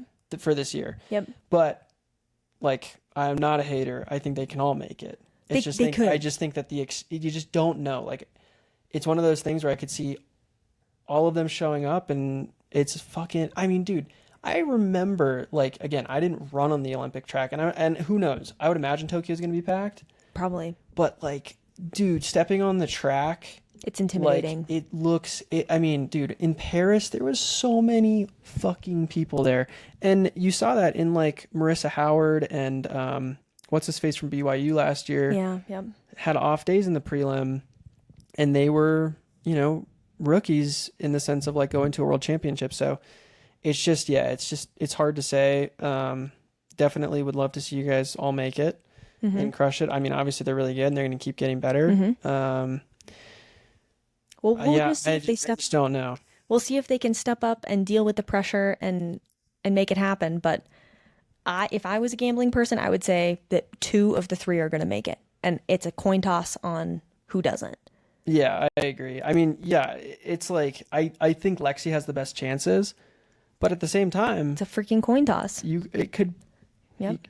all of them could make it, none of them could make it, one of them could make it that we wouldn't expect. Like Angelina Napoleon could be the only one that makes it. But anyways, that one's hard to pick. But let's talk. Okay, hopefully the American women make it. Yep. I don't think, and I would say this unless, like obviously last year when you ran 9:03, I was like, it's not impossible that you podium. It's not impossible. Well, because before that, I you were had the third fastest in the world. So that's time. yeah. So my point was just going to be, realistically, it doesn't seem like any American women are going to be competing for the podium. Again, I would love to be wrong, but it's hard to say. But we can talk about what we think is going to happen. So when I was in Brussels, I paced Winifred Yavi in the mile. Yep. And Yavi decided not to do the Diamond League final because she wanted to be all in for the World Championships. However, I personally don't think that mile was a great confidence boost for Yavi going into World Champs. And I think the Diamond League final for Faith Chirotich was a good confidence booster for Faith. And so I think that it's going to be a dogfight between Faith and Winifred. Yeah, I mean...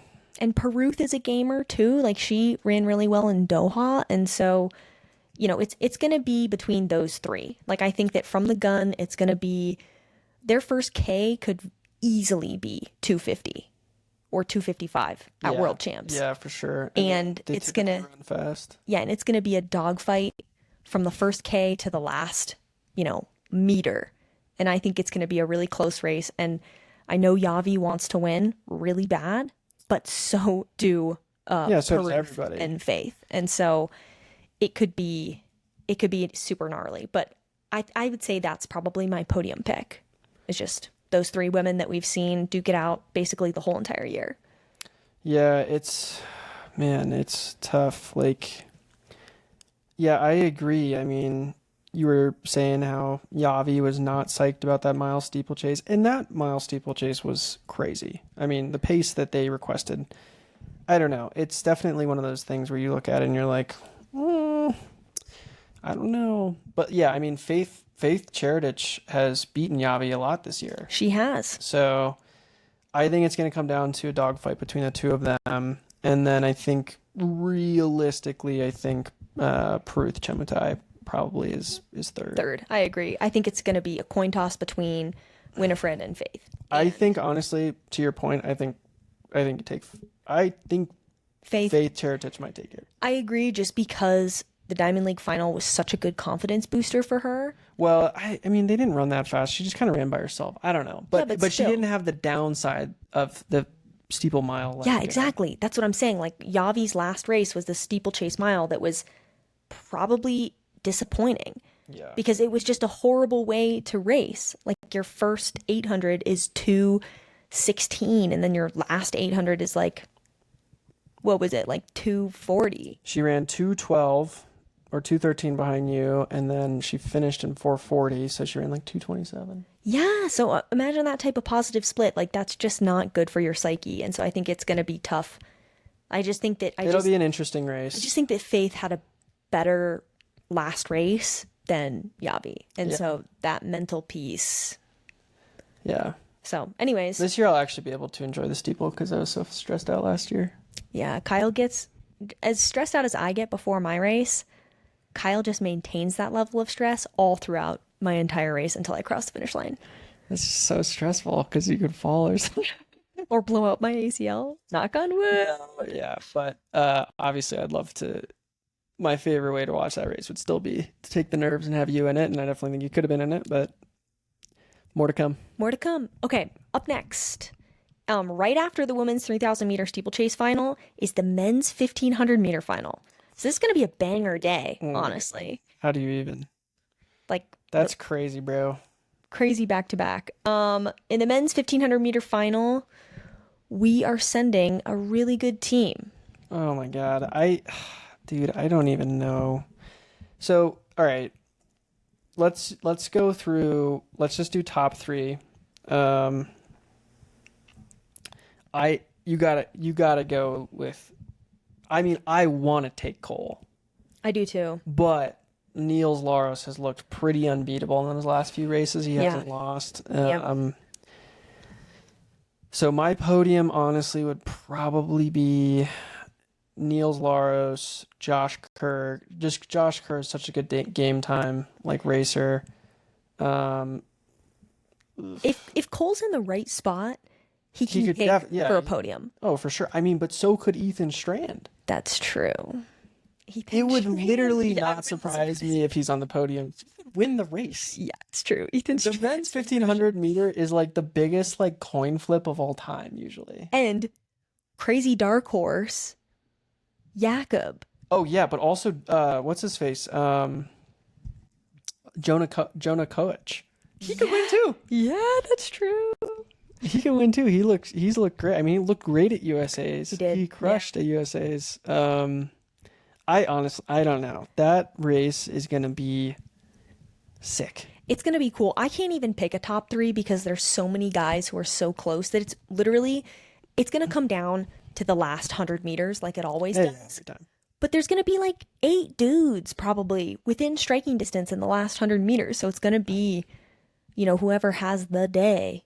Yeah, I think I would go Niels Laros, Josh Kerr, and then I'll go Ethan Strand. Dang. You can't discount the Olympic champ. No, I know. That's why I would He put could win. Cole. Dude, you could have 3 American men sweep the podium. It's true. That is so possible and so sick. It is. I can't even comment on this race because there's too many. This one's gonna be an absolute heater. I just hope they all make the final, please. I know. I want to see all of them. Don't fuck up. Yeah. Because you guys got to get to the final because you're all that good. Agreed. But yeah, it's tough that's heartbreaker shit. Yeah. They have to do a prelim and semi. And so they have to run the 1500 at the end when all is said and done. I do think Niels Laros is the guy to beat, though. Probably. He's the guy to beat. He's looking in the best form. And at the end of the day, it's all racing. PRs in the 1500, everyone's running so fast. Yep. But yeah, I'm not sleeping on Cole. I mean, I think he can win the race. Mm-hmm. But I don't know. He's been up and down this year. That's kind of the way he was last year too, though, because the field is so deep. It's literally anyone's day. Yeah. And so I don't know. I mean, honestly, I can't even entertain talking about a top 3 because really I want to talk about 6 guys, which there's only 3 people on the podium. Give me a USA podium. Okay, yeah, I want a USA sweep. That's okay. Who would be your ideal podium sweep? I want to see Cole on the podium again. No. I'm saying if you had to put let's just say perfect podium of USA, who would you go first place ideally?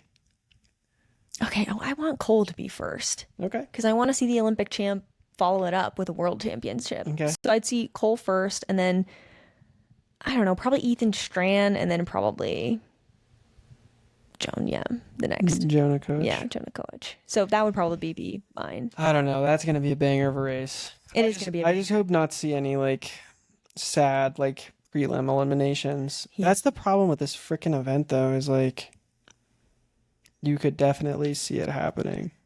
I'll be curious to see how Jakob ends up doing. Yeah, no, he could easily be on the podium, but the problem is, he's obviously that good. The problem is the event is so deep and everyone's so good. And everyone's race sharp, and he's not. Well, we just don't know where he's at. Right, we just don't know. It's also tough opening up your season at the fucking World Championships. Yeah, that would be brutal. Luckily he didn't have to qualify, he's just good enough and gets to go. Yeah. His country's not yeah.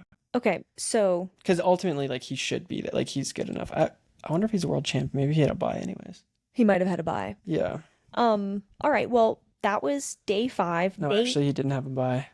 Because didn't Jake Whiteman win? I'm not sure. Or Josh Kerr won. One of the two. Anyways, whatever. So, moving on. Day 6, September 18th. It looks like the only final is the men's 400 and the women's 400.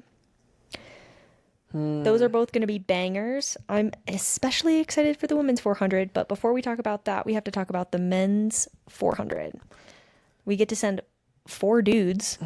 Yep, because we got the wild card from the Diamond League final, Yep. which is pretty sick.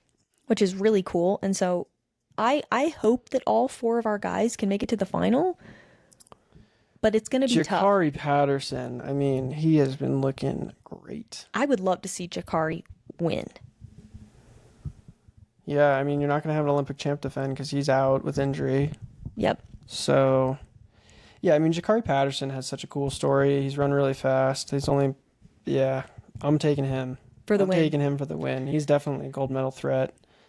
And Caleb McRae, he could be on the podium too. Yeah, I would. This would be my podium. I'd go Jakari Patterson, probably Matthew Hudson-Smith, just because he's very consistent. Yeah. And then I'm putting Chris Bailey. I'm putting 2 Americans on there. Chris Bailey, nice. I mean, yeah, that would be sick. Yeah. I just want to see Vernon Norwood get to the final. That's my biggest thing. Like, I want to see him race in the final at Worlds. Yeah. That'd be my like big thing, because I know that the other Americans are all gamers, and like, Yeah. we could have 2 Americans or 3 Americans, whatever. But I want to see Vernon get to that one more world final. Yeah, that would be sick. Yeah. But yeah, I really like Jakari Patterson's story. Me too. So Jakari for the win. I'm down with Jakari for the win. yeah, he's look. I mean, what's the UPS saying? Like, fuck. I don't know the UPS saying. I have no idea.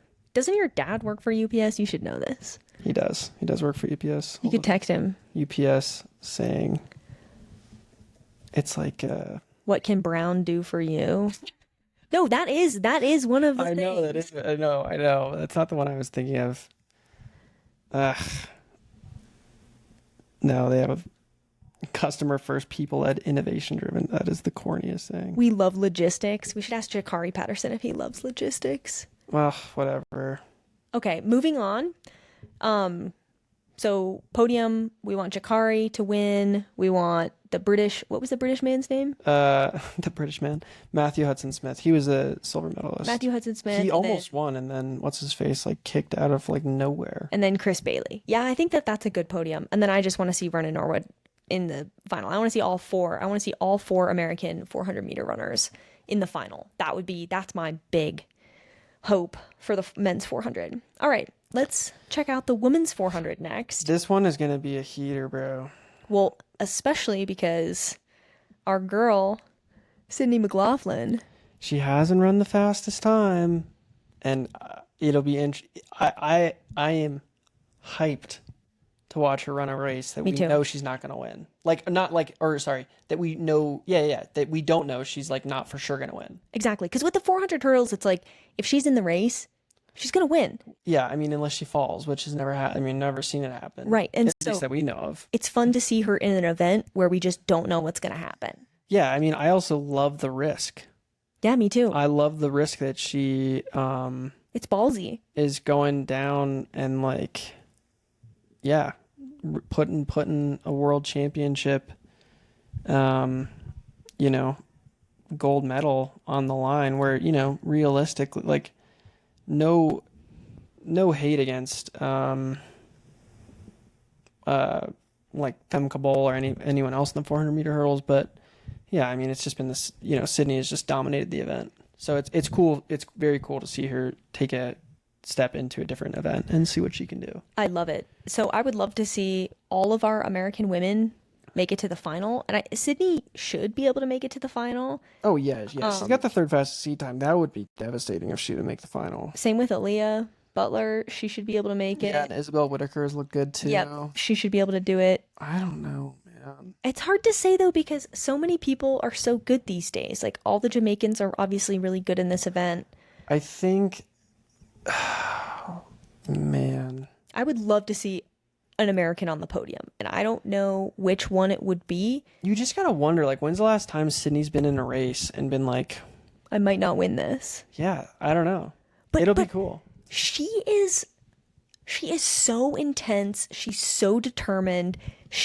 Yeah, she looks like she's gonna murder someone fucking join a race. Yes, and so I feel like if anyone can like put it together on the day, it's her. And so who knows? She could win. She could very Like, it would not No, surprise no, me no. I mean, one bit I think if she wins.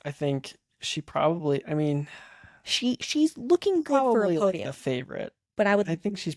I mean, I don't know. You could make an argument either way that she's either the favorite or not because she's so good in the other event. But Nasser and Paulino are going to be super hard to beat. Agreed.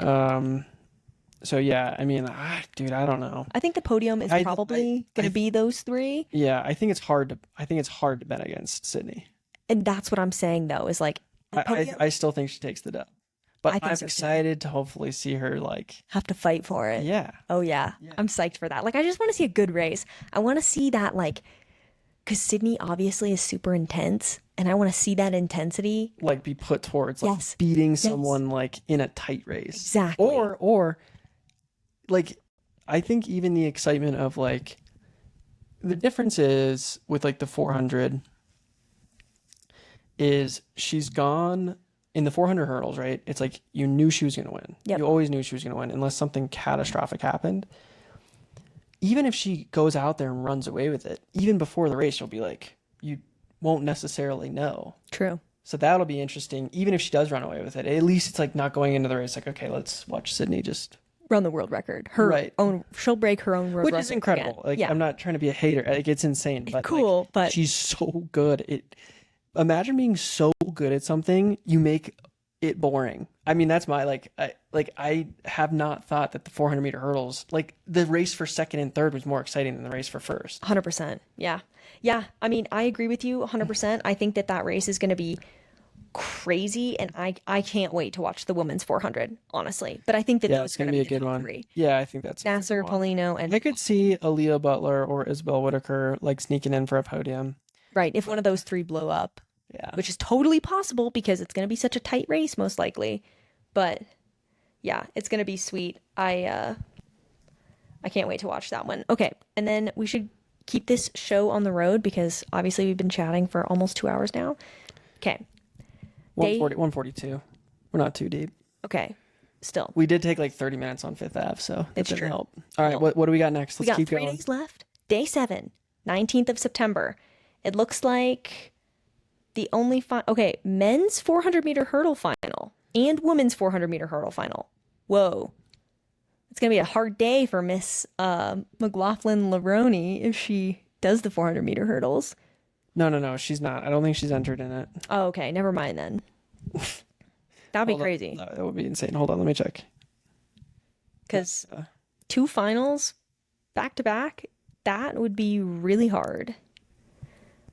Okay. Oh shit. Hold on. Let me just double check.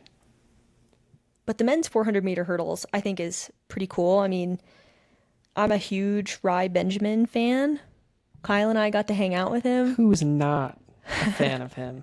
He's so handsome. He's so nice. He's good looking. Yeah, he's the best looking man in track and field. Yeah. Drives a Ferrari. I mean, what's not to love? And he's really nice. He's so cool. Very talkative.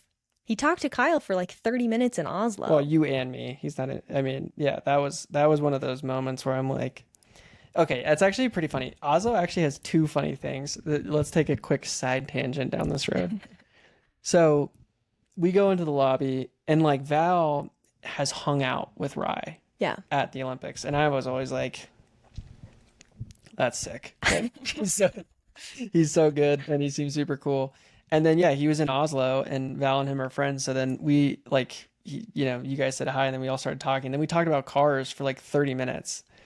And it was pretty funny because he was like, Rai's done pretty well for himself, I think. And, yeah, he's had some pretty sick cars. And, like, we're into cars, but we don't have, like, millions of dollars to go buy Ferraris or other, like, Lamborghinis or whatever. And it's funny because like we can hold a conversation about cars, about like expensive cars that we can't own. So anyways, we were talking to him about cars, and Rai has some insanely sick, or has had some insanely sick cars. And it's cool that he's really into cars.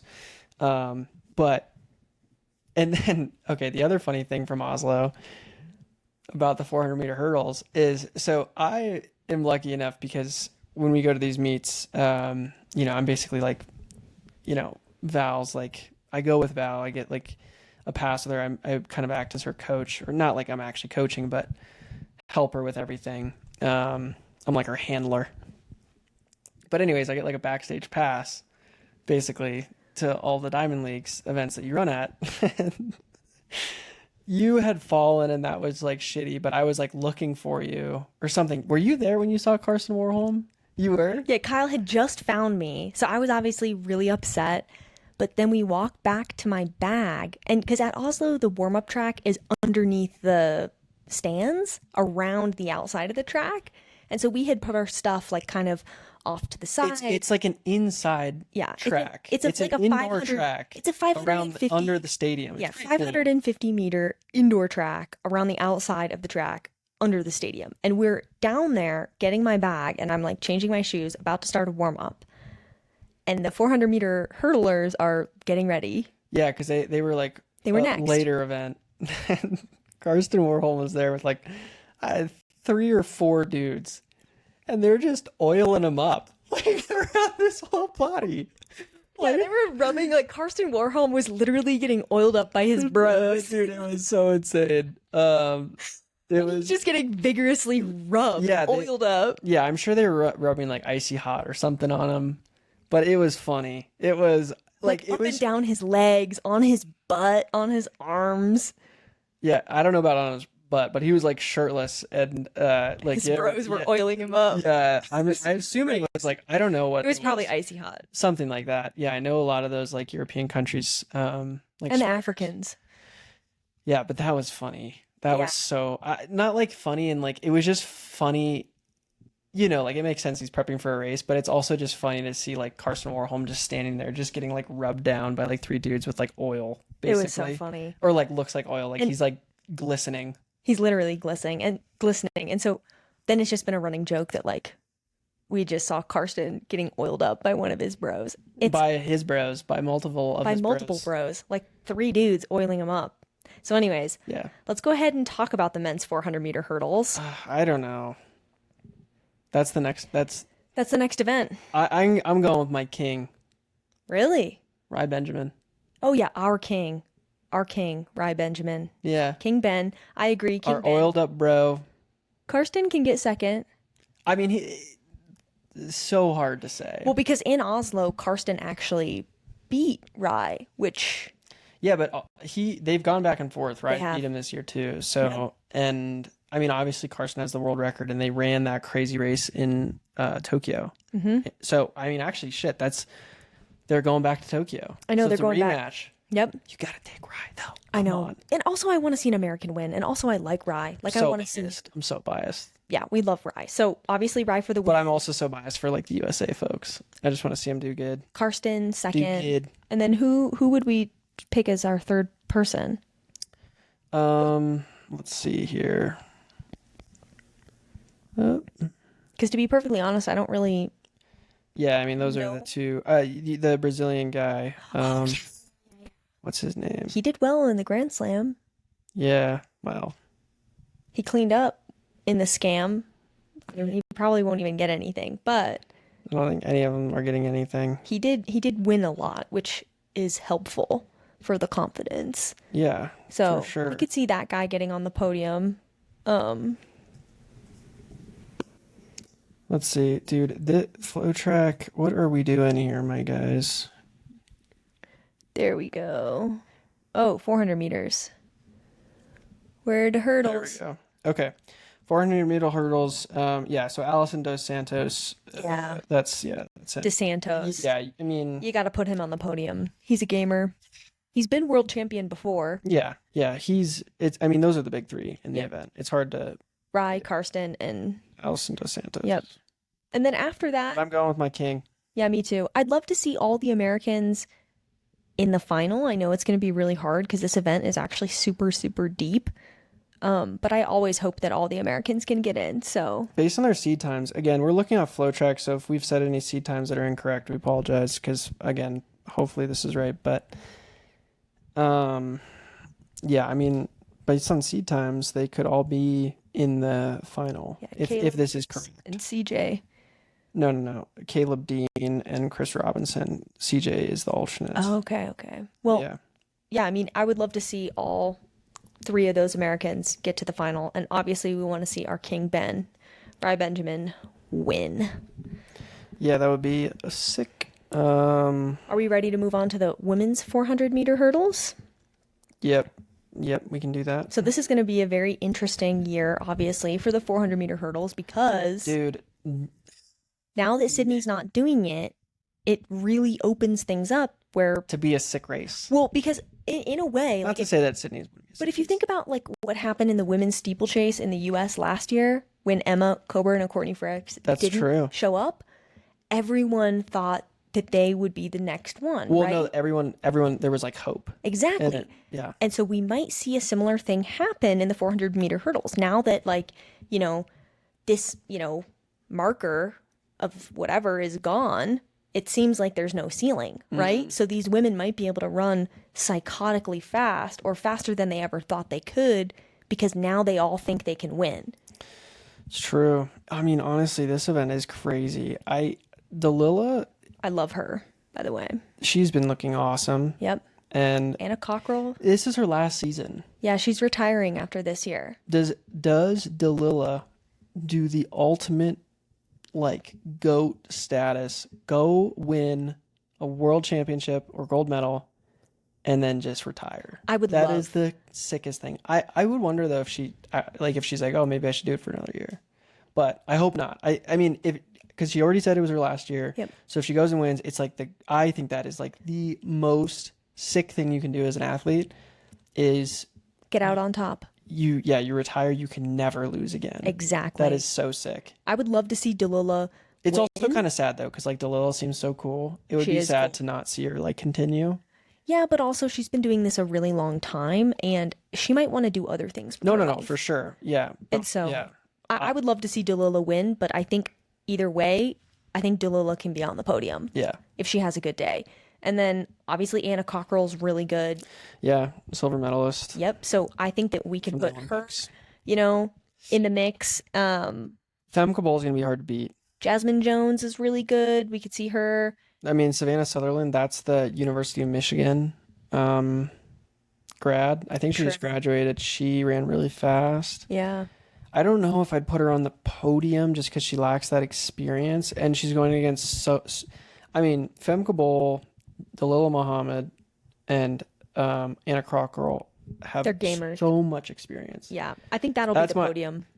Yeah, I'm going with Delilah on top though. Delilah. Just because I want to see it so bad, and I think it's possible. And I mean, again, like you said, Sydney's not there; it's anyone's race. Exactly. Now, granted, when Sydney hasn't been there, it's been the Femke Bowl show. But hopefully, they can close the gap. I hope so too. I mean, I'd love to see Delilah win. I think Femke's either going to get a win or she's going to get second. And I think Anna Cockrell's going to be on the podium as well. I'd love to see Jasmine Jones be in the top 4. Well, keep in mind, Anna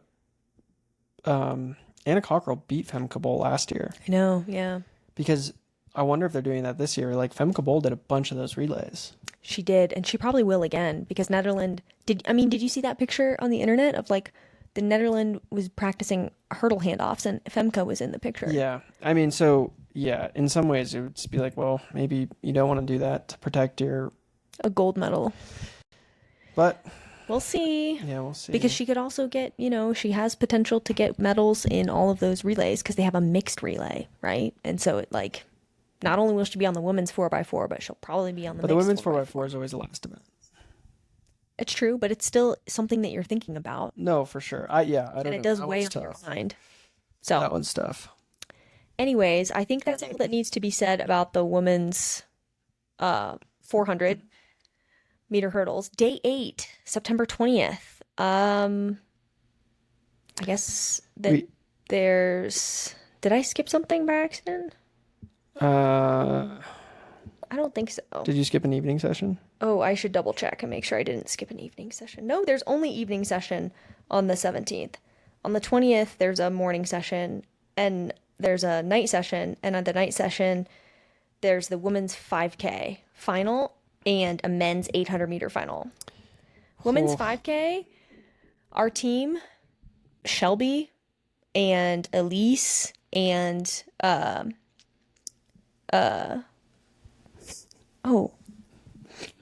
Her last name is Andrews. Josette Andrews.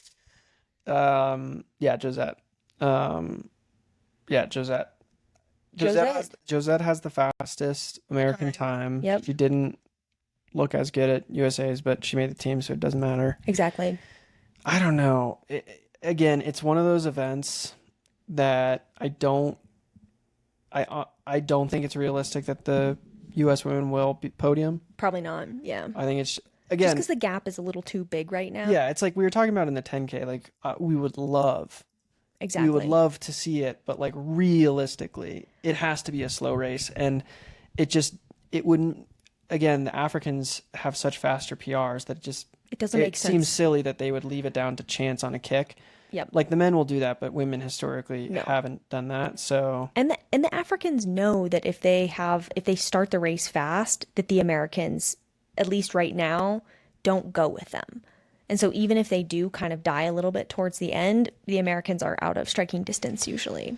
And so I would think that I don't know who the fastest women in the 5K are right now. Well, for the world? Oh, it's Beatrice Chibet. Yeah, Chibet. She ran the world record at pre. Right. And then, I mean, there's a pretty big gap between the top three and the rest.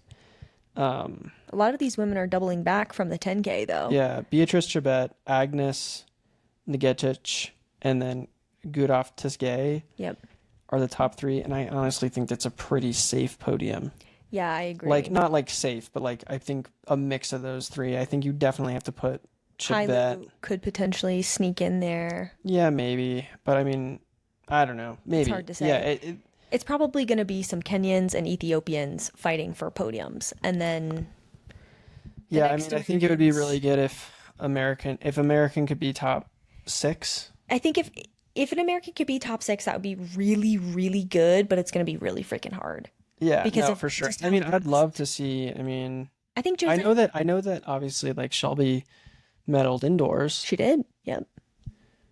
But it's just a different game. It's just tough. I mean, it again.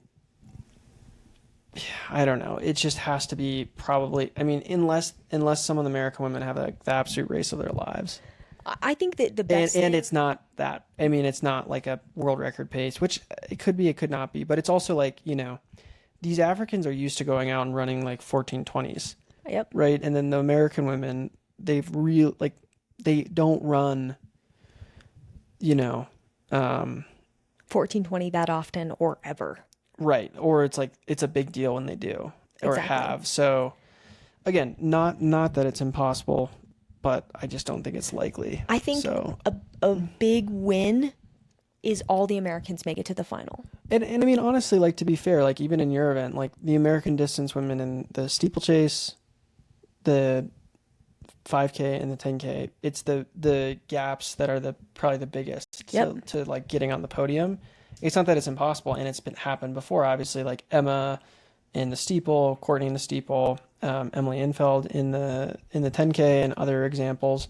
But recently, it's been tough. Yeah, totally. But I think that for this round of World Championships, we want to see all 3 Americans make it to the final for the 5K. Is there a prelim? I think there should be a prelim for the 5K.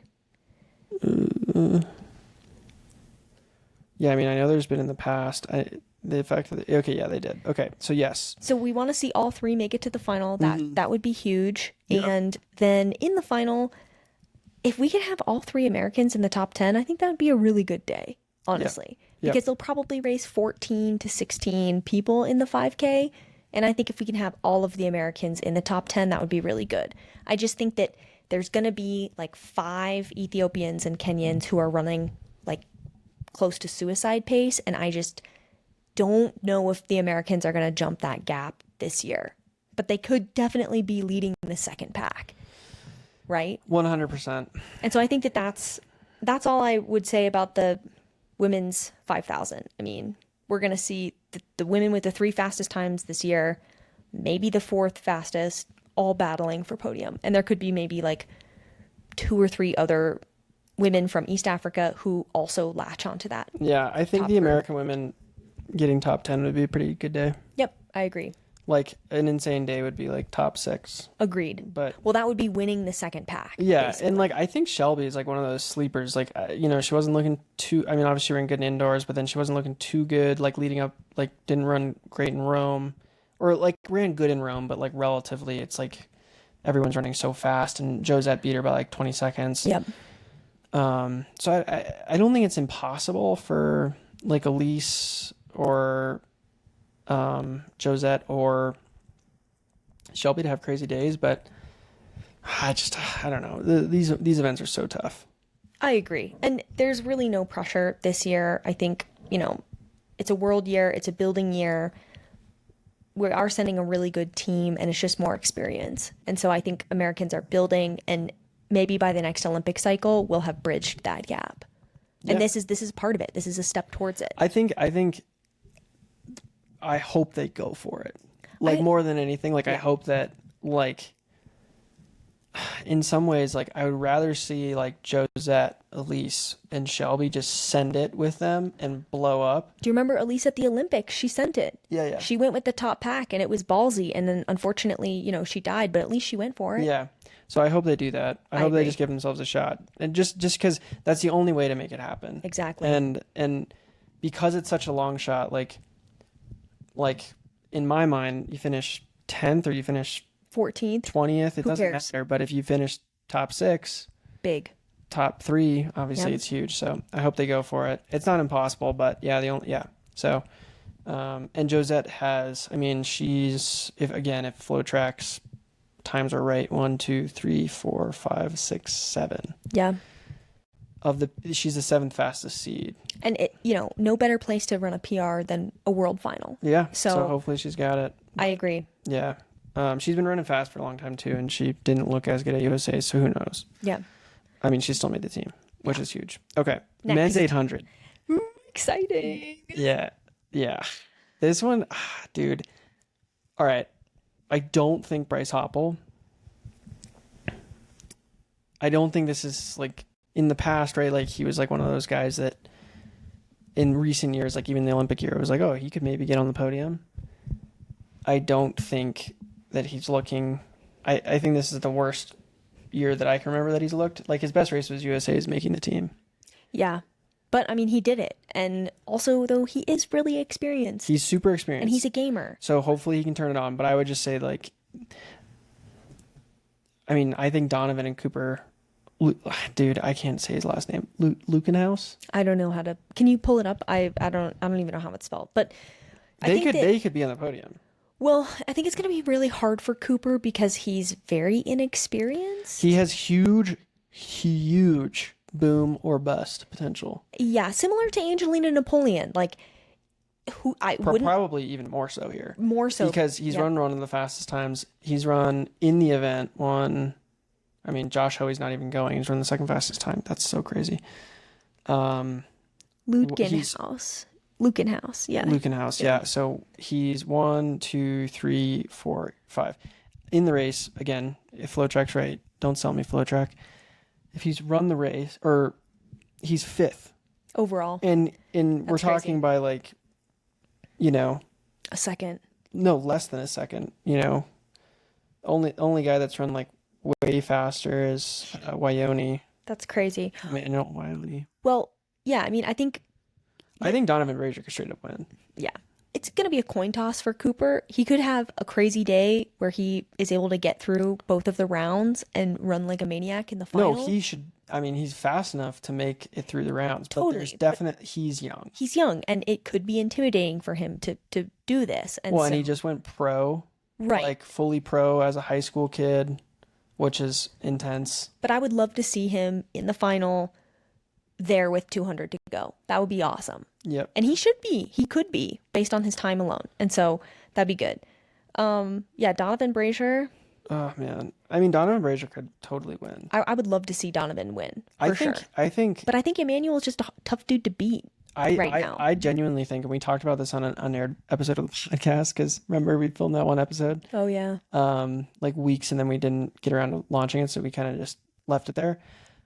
But I think Donovan Brazier and Cooper Lukenhaus might be like two of the most talented 800-meter runners Yeah. ever. Yeah, probably. Like, could be. I saw a clip, and again, I could be wrong, but I'm pretty sure I saw a clip of like Donovan Brazier saying he runs like 30 miles a week. Yeah.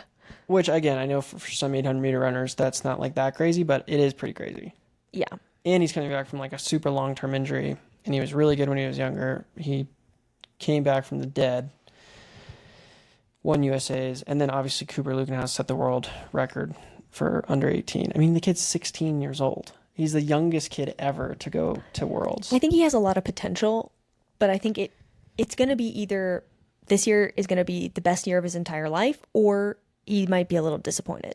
Well, it's already the best year. He can't be disappointed with the season. Even if he goes out in the rounds, he can't be disappointed with this year. But yeah, he does have huge boomer bust potential. So who's your top three?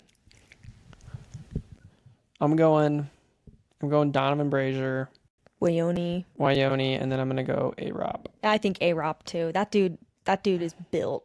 I agree with that, 100%. Yeah. And then I would love to see all three Americans run in the final. That would be crazy. But I just don't. Bryce Hoppel, I think, like, I don't know. It's just gonna be it's hard. It's really hard to make it to a final, especially if you have to run 2 rounds before a final. It would be stressful. And in the 800 too, like, they don't run slow in the rounds. I would love to see Bryce Hoppel pop off and like have a day. Like, yeah, me too. Because it seems like, I mean, it's funny. Like, you run 142 and you're saying you have a bad year. He's not having a bad year. He obviously still made the team, but he, compared to years past, totally, he hasn't looked as good. But that's part of racing, right? Yeah. So, anyways, the men's 800s is another. It's gonna be crazy. Total heater. Okay, last day, day 9, the 21st of September. The finals that we're gonna see are the women's 800, the men's 5K, and then some relays. But we'll talk about the women's 800 and the men's 5K. Women's 800. That's another crazy event. That's gonna be insane. I mean, I think there's a clear favorite in Keeley. Yes, obviously, but. Yeah. Georgia Bell has been running really, really well. And, you know, she's taking a step down in distance to the 800. It is still so insane to me that she goes from being unsponsored at the beginning of 2024 or sometime around then to then bronze medal in the 1500. And then a year later being so good in both the 800 and the 1500 that she goes from unsponsored to a Olympic medal. To then being like, you know what, I'm going to run the 800. Switching events. It's insane. It's crazy. It's insane. Crazy story. I think it's going to be tough. Aura farming on all of us. She is. I think it's going to be tough for her to medal in the 800 because I do think it's a very different event than the 1500. She's got the 3rd fastest time. I would put her on my podium. You would? I probably would, but I can easily understand an argument to be like, I don't know. She's on my maybe, and I'm not trying to be a pessimist. I am a Georgia Bell fan. I'm just saying it's a very different event, and it's really hard to be top 3 in the 800. Yeah. Especially right now because so many people are so good. But I just don't know who would beat her. Well, and that's the thing about predictions, right? It's like, no one fucking knows. No one knows. No one would have put Cooper Lukenhouse to win or to get second and run a world record under 18, right? Yeah. Anyways, so that's why you run the race. True. So we don't know anything really. We're idiots. We just like the sport. Yeah. And I think Keeley should win the 800. Yeah, she's definitely the favorite. And then Audrey Wero, I don't know if that's exactly how you say her last name. She beat Georgia Bell barely. Right. I mean, that's the thing though. Like, Georgia Bell could totally get second. I know. Yeah. But yeah, it's hard to imagine anyone beating Keeley. I mean, I would love to see it. I mean, I guess she's over a second faster than anyone else. And then after that, like after those top 3, it definitely seems to drop off a little bit, I think. Well, let's talk about the Americans. How do you think the Americans will do? So we've got the American team in the 800, Rosine Willis, Sage Herta, and then Maggie Condon. I mean, I think that... Hopefully they can Hopefully they can make it to the final. I think that that's going to be a big I don't think thing. all of them are making it to the final. Probably not, because the women's 800 is None of them can make it to the final. the women's 800 is in a bit of a development phase, I think, in the US right now, which is fine. I think it would be really hard for, they're all going to have to just try really Well, hard. I don't know if it's in a development phase. I mean, if you look outside of like a Thing Mo, it's, 158, 157 is like really good for the US, typically speaking. I mean, unless I'm missing someone. Am I missing someone historically? I think that maybe everyone else in the world has just taken kind of a step, And the US and the US has kind of stayed the same. And in the past, these times were fast enough to, be in the final. I mean, you think about some of our best women's 800-meter runners. I mean, you got like Ajay Wilson, and you got Raven Rogers and Athing Mo, and you have all these women who have historically been really good at world championships. And I mean, the rest of the world has just taken a step up, and the US just hasn't quite made that step yet. So I would say the US maybe is in a bit of a development phase with the 800, because there's no reason why the US can't, And this is a completely fresh team. It's kind of like, exactly. You could say it's similar to the steeple. Yeah, exactly. In the sense that I don't know. I think Maggie Condon has looked really good. Like the way she races. So, I'd love to see her in the final. It's just going to be hard. Yeah, it's going to be super hard. The women's 800 is super competitive right now. Yeah, and it looks like to be on the podium, you got to be running like 155. Yep. Or have run 155 to be in that conversation. And I can't imagine Keely's going to let it go slow. No. It's not advantageous for Keely to have it go slow. It's kind of similar to like all the Americans are 158. Yeah, this year. I don't know if that's their PRs, but yeah, I think one of them could make the final. I could easily see none of them making the final. I would love to see at least one American in the final of the 800, but you're right. It's going to be really, really hard, and it is a pretty fresh team. So it's tough. I mean, the world is really competitive right now. Yeah. All right. Well, let's move on to the last distance event. The last distance event, the men's 5K. Men's 5K.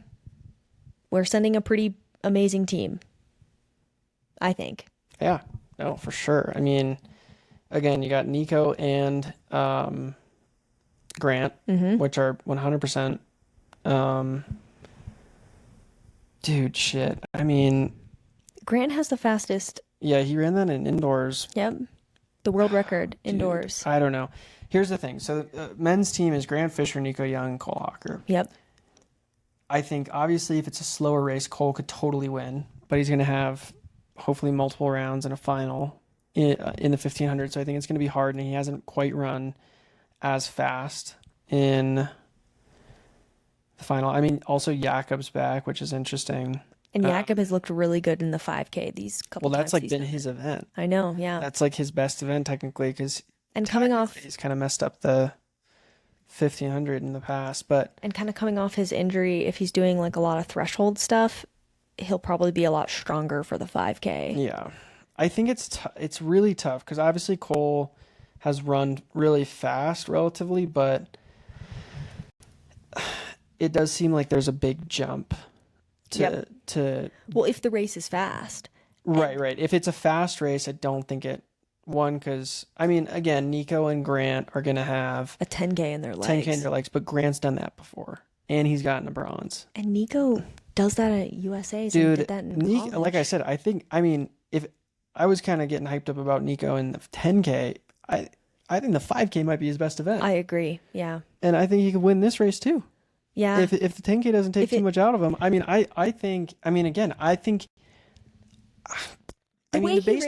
on the way these guys race, Grant and Nico, it's hard to not put them on the podium. I agree. I would love to see both of them up there, but I think realistically, I think you got to put Grant I don't know, because Grant did better.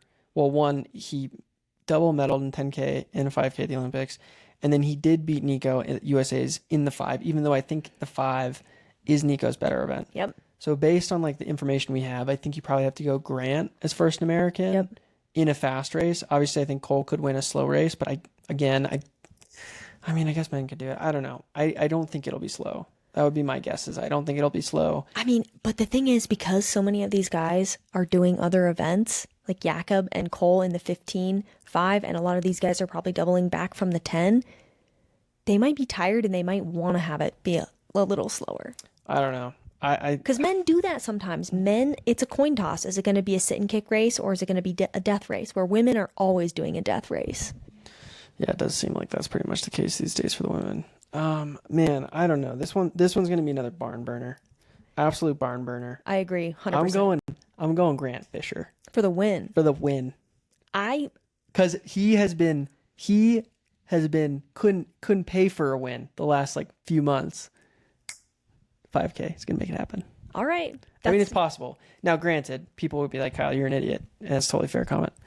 But I just think it's going to be tough. I mean, yeah, for sure. It's going to be tough, but it's going to be tough for everyone. It's true. Yeah, it is going to be tough for everyone. Yeah. I mean, I can see Grant. I mean, he's got the fastest seed time from indoors, and, you know, he's been in the mix in the past. He's a bronze medalist at the Olympics in 2 events. Like, you can't take that away from the dude. So I think that that's a good pick. But here's the thing about Grant that I like.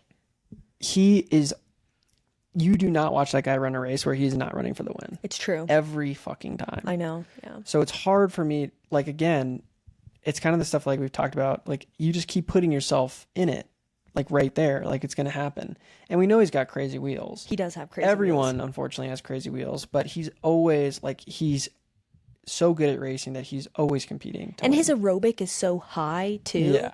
that like he can save that kick pretty Yeah. well. Where for someone like Cole, who maybe doesn't quite have the aerobic that Grant does, it would be a lot harder for Cole to run, you know, Yeah, if he's 15. 12:40 pace and be able to close. And Yeah, it just depends on if they make it like a crazy fast race. Again, slow race, especially in slow races, I will say, especially in the men's events, it's like toss up. 100%. So, And it'll be cool to see Jakob do this, hopefully, too.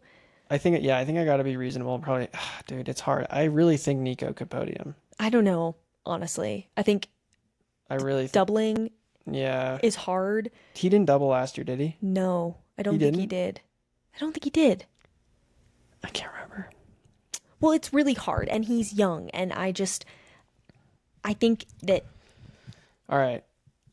I don't know if he can do it. All right, let's see. What's your guess? What's your podium? I mean, damn, he does have a top 3 time though. That's the thing. I mean, I think a safe bet is probably Grant in that.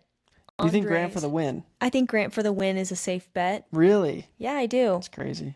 And I think that Andres, No, that guy, I don't know. I don't He had know. a really fast time. Nico is going to be up there, but I could see this Ethiopian Binima Miari, and then the Kuma. Okay, these Ethiopian dudes, I'm going to butcher their names. It's really bad. But this German guy did really well in the Diamond League final. Not German. Well, George Mills. Oh yeah, Great Britain. I'm sorry, Great Britain guy. Yeah, George Mills, he did really well. I don't know. I think my prediction is one of these Ethiopian This dudes. is the guy that won. Jimmy Gressier won the Diamond League final. I mean, he's coming off a high too. He could be up there. I don't know. Honestly, I don't know the men's 5K well enough to even make a prediction, but I would think that because Grant is a 2-time medalist at the Olympics, I would like to see him on the podium here as well. Nico Young, it'd be great, but also I wouldn't be surprised if he doesn't podium. All right. This is my take, and obviously I'm biased. I think Grant he could get away with a win. I at least think he'll be on the podium. Yeah, I agree. He is too good. He's too consistent, and he's always racing for the win. It's hard for me to imagine him off the podium. I could see him. I want to see him win though. I'm gonna go George Mills. George Mills for second. Yeah, fuck it. I mean, Damn. he's pretty good. He seems like a gamer. And then Jimmy Frenchie boy. no, I'm gonna go Jakob. Jakob for I mean, I think realistically he's probably not on the podium, but I feel like it's disrespectful not to put him on one podium. He's so good. He's like earned that respect to at least think that it's possible. Yeah. Yeah, he is a gamer and he's got a sick car collection. He does have a sick car collection. Well, Kyle, we've been potting now for quite a long time. We have one last event. What is it? Oh, actually we have 2 events. Which ones? which we missed. Well, there's sprints, but the women and men's 200. Oh, the 200. How did I miss that? I don't know, bro. How did I miss that? I Yeah, think- those are really important. Well, interesting enough, women's 200, Gabby Scott. Yeah, Or no, sorry. Gabby, yeah, she scratched. She scratched. Gabby Thomas. Gabby Thomas, right. There's so many Gabbies in this world. I got Gabby Thomas. Val is not the most educated on names. She like knows everything, but she can't remember names, which is pretty funny. Names. Well, especially last names are hard for me. And I know so many Gabbies who are runners, and all of their last names get jumbled up in my brain. But All obviously, right, let's do 200 women's. Julian Alfred, Dude, I'm going. but also Melissa Jefferson, You got to. Mackenzie Long, Brittany Brown. Dude, the I am a USA big- women are Brittany absolutely. Brown, though, like to show up at the Diamond League final, lay it all on the line, and fight and earn that spot. Yeah, it's crazy. That's impressive. Mackenzie Long though, she got in because of Gabby Thomas's scratch, It's true. but But she's obviously really fast if she's ranked, if she has the third fastest time this year. dude, this is another one of those events where it's like Well, I I don't hope know, but Sharika Jackson is insanely good. She's a gamer, So, yeah. and Dina Asher Smith too. I love Dina Asher Smith. she's not gonna be. I would be shocked if she's She'll make it to the final though, hopefully. But I would love to see in the women's 200 all four Americans make it to the final. I would love to see that. And they should, because they have some of the fastest times. Well, it's hard. I mean, there's always gonna be some level of probably disappointment. Totally. But yeah, I think I just think that Melissa Jefferson is on such a rocket ship. I think I think you're silly not to pick her. It's going to be a dogfight between Melissa and Alfred, though. That's the thing. And if one of them wins in the 100, the other one's going to be coming for blood in the 200. Yeah. And so It'll be interesting to see how that affects. Yeah, because that could mentally affect the race. totally. I would say whoever wins the 100 is going to get second in the 200, because I think that whoever gets second in the 100 is going to be racing for blood in the 200. Dude, I'm going Melissa Jefferson again, and I'm gonna go Melissa Jefferson, Sharika Jackson, Julian Alfred. Why do you love Sharika Jackson so much? She's so good. Yeah, I know. But also, She was like, remember last year when she like dropped out of the Olympics? It was like, oh shit, like it was wide open. yeah, it's true. Yeah, she's like really fucking good. Okay, yes, I know she's really good. Okay, whatever. My team, I think that Julian Alfred is going to win the 200. I think Melissa Jefferson's going to get second, and I'm going to go third, my girl, Brittany Brown. I love Brittany Brown. All right, there we go. Damn. All right, men's 200. Men's 200. Yeah, damn. That's another good one. Okay. All right. Mother, dude. However, This website is kind of bad. okay, there Oh, we there go. we go.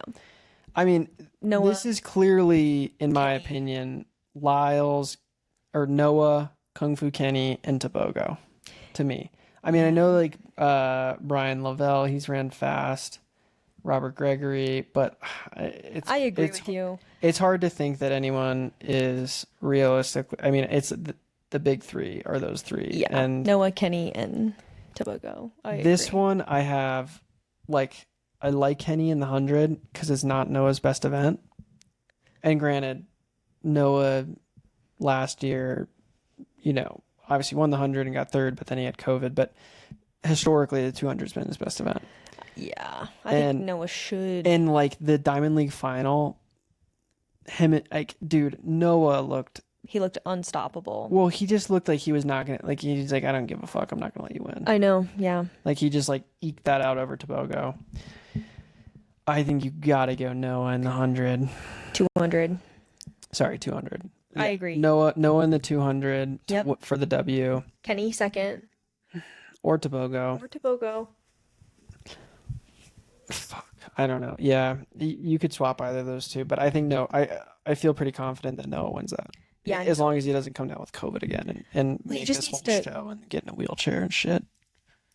Yeah, he just needs to. Remember that? Yeah, he just needs to not go out and party after the 100. He just needs to stay locked in for the 200. Yeah, I mean he's done the double before at World Championships. Exactly. So he just needs to do it again. And Yeah. I think that, yeah, Noah should win the 200.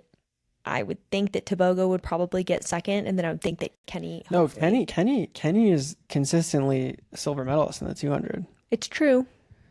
But yeah, I mean, that's why this event is fire if all three of them show up at their best. And then the other Americans who are in the event. But Tebogo will be fresh, It's true. I guess, right? He Well, doesn't that- run yeah. the 100, I don't think. So that's why, like, hopefully he might have an edge over Kenny, because Kenny might be. He's also got that sick Red Bull and like Nike kit. I know. That's it's pretty cool. really dope. Yeah. And then we have Robert Gregory, Yeah, I think it's the big three, though. Courtney Lindsay in the US, and that's it. Those are our 4 guys. I would love to see, again, all 4 Americans in the final. That would be really sweet. But, you know, like you said, Kyle, you know, anything can happen, and it's never a given that someone just like, you know, oh, well, they have a faster time, they should get to the final. It's never a given. You have to earn your spot. And yeah, it's going to be interesting. I mean, Worlds is going to be a very entertaining week's worth of track and field. Yeah, did we miss any like major event? I think we got everything. We got all of the running events. Obviously, Yeah, sorry, we don't know enough about the field events. It's not that we don't like them. We just don't know enough about them. Obviously, like the shot put. It would almost be disrespectful if we like talked about it, because Well, it's kind of almost disrespectful when we were talking about the marathon and women's. We don't know shit. yeah, exactly. And so like we just can't we don't want to make those types of mistakes or blunders, because We we love just the don't know. sport, but there's a lot of events. It's hard to follow everything. Yeah, it's also, I mean, I transparently like would rather watch track events than like a marathon. I'm not like a big, I don't typically watch marathons, but That's pretty much it. We hope that everyone, I know that like watching these events live is probably going to be challenging, because a lot of the times yeah, the time zone is brutal. yeah, because a lot of these finals are going to be at 6 a.m. Mountain Time or 3:30 a.m. Mountain Time. And that's going to be really tough. But I mean, even watching like replays of it, I think is going to be really cool. We're Yeah. definitely going to watch a lot of these events. Yeah, we might watch replays. We might watch replays if it's too early. Yeah, I mean, honestly, it'd be a nice way to like wake up and like start Yeah. the day. Because I have practice a lot of times early, so it's not realistic that I'll be able to watch everything live. But Just have to avoid social media. yeah, until we have enough time to watch these replays. But who's streaming it? Is it Peacock? I think it's all on Peacock. Yeah, because NBC usually Yep. does these things. Yep. And it's so, not the Olympics, so it's not going to be like on like mainstream. Right. Like it's not going to be on like cable or whatever. right, it'll be on like Peacock. Or I something, think I would but- assume. I could be wrong, but yeah, I think the last thing, I know we've been going for a while, so I doubt there's many people that are like still tuned here. in. But if you are, thanks. Yeah, thank you for listening to the whole thing. Let us know if we had any bad takes. The one thing I do want to just quickly mention, today's Thursday, September 11th, which obviously is a bad day for the U.S. in general, historically. But there was some, a really sad event that occurred yesterday.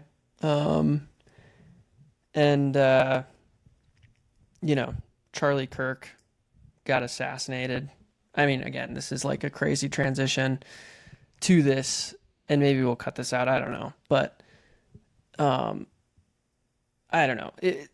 I just think it's worth saying that,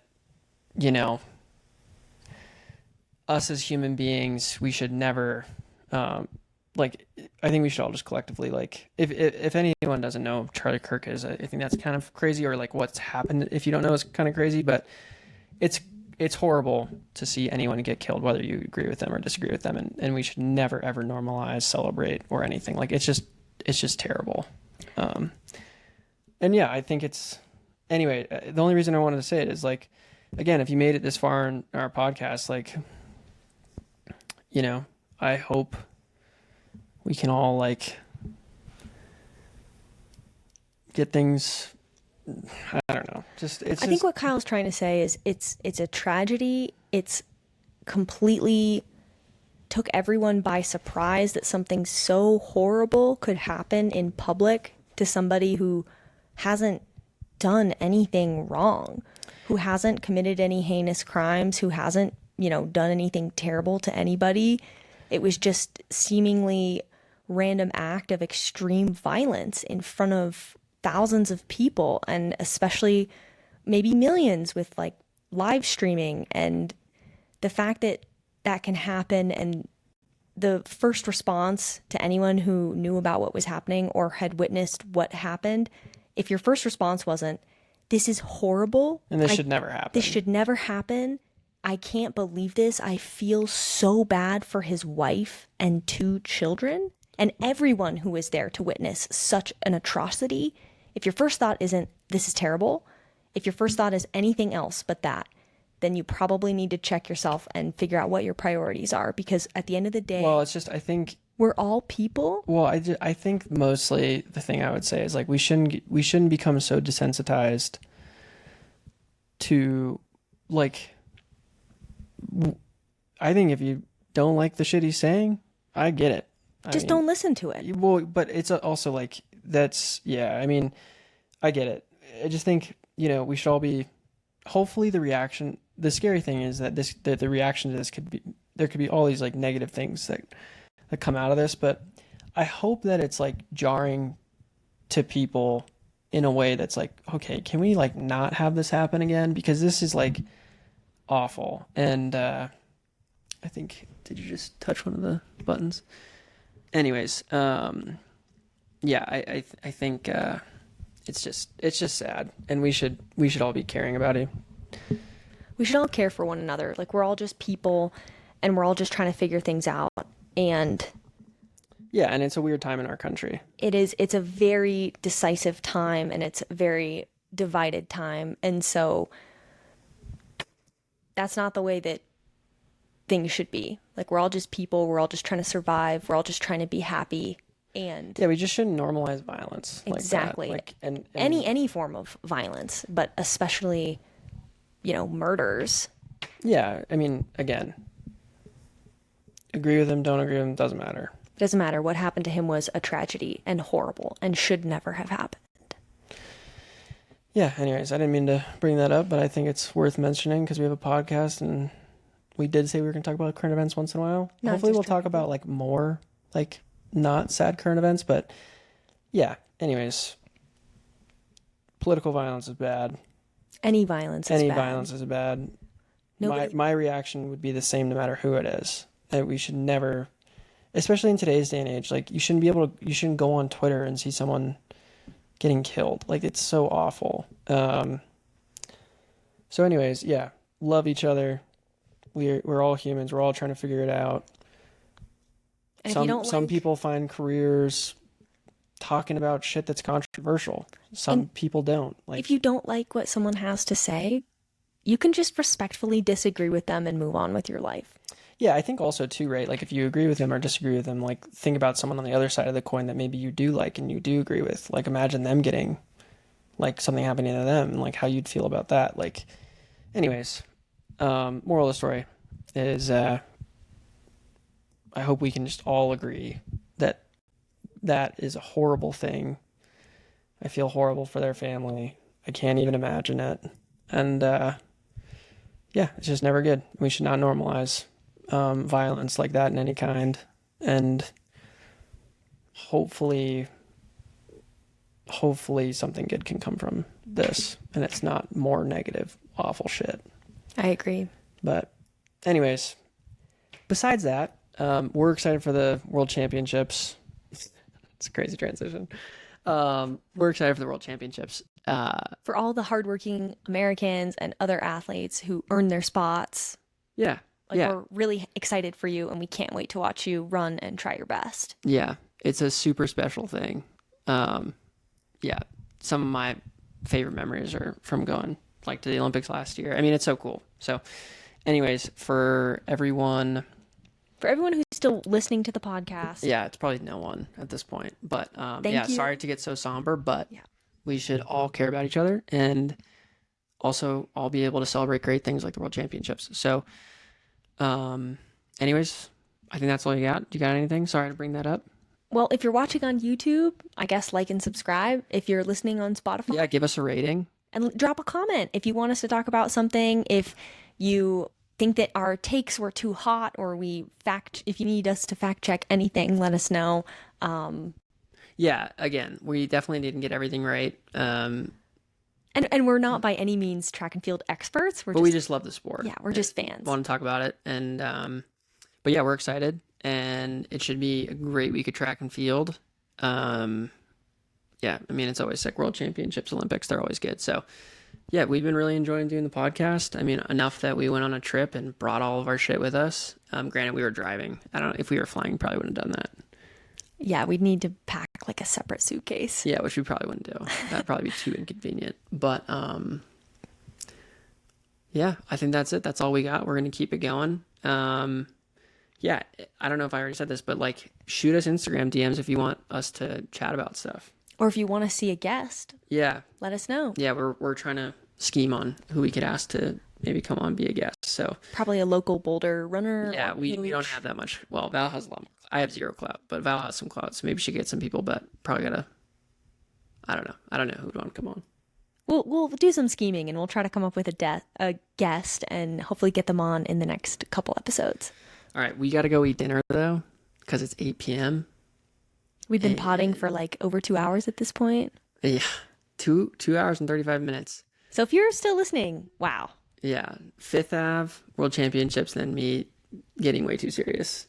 Yeah, but rightfully so, I think. I think so too. So thank you so much, everyone, and catch us on our next podcast. Later.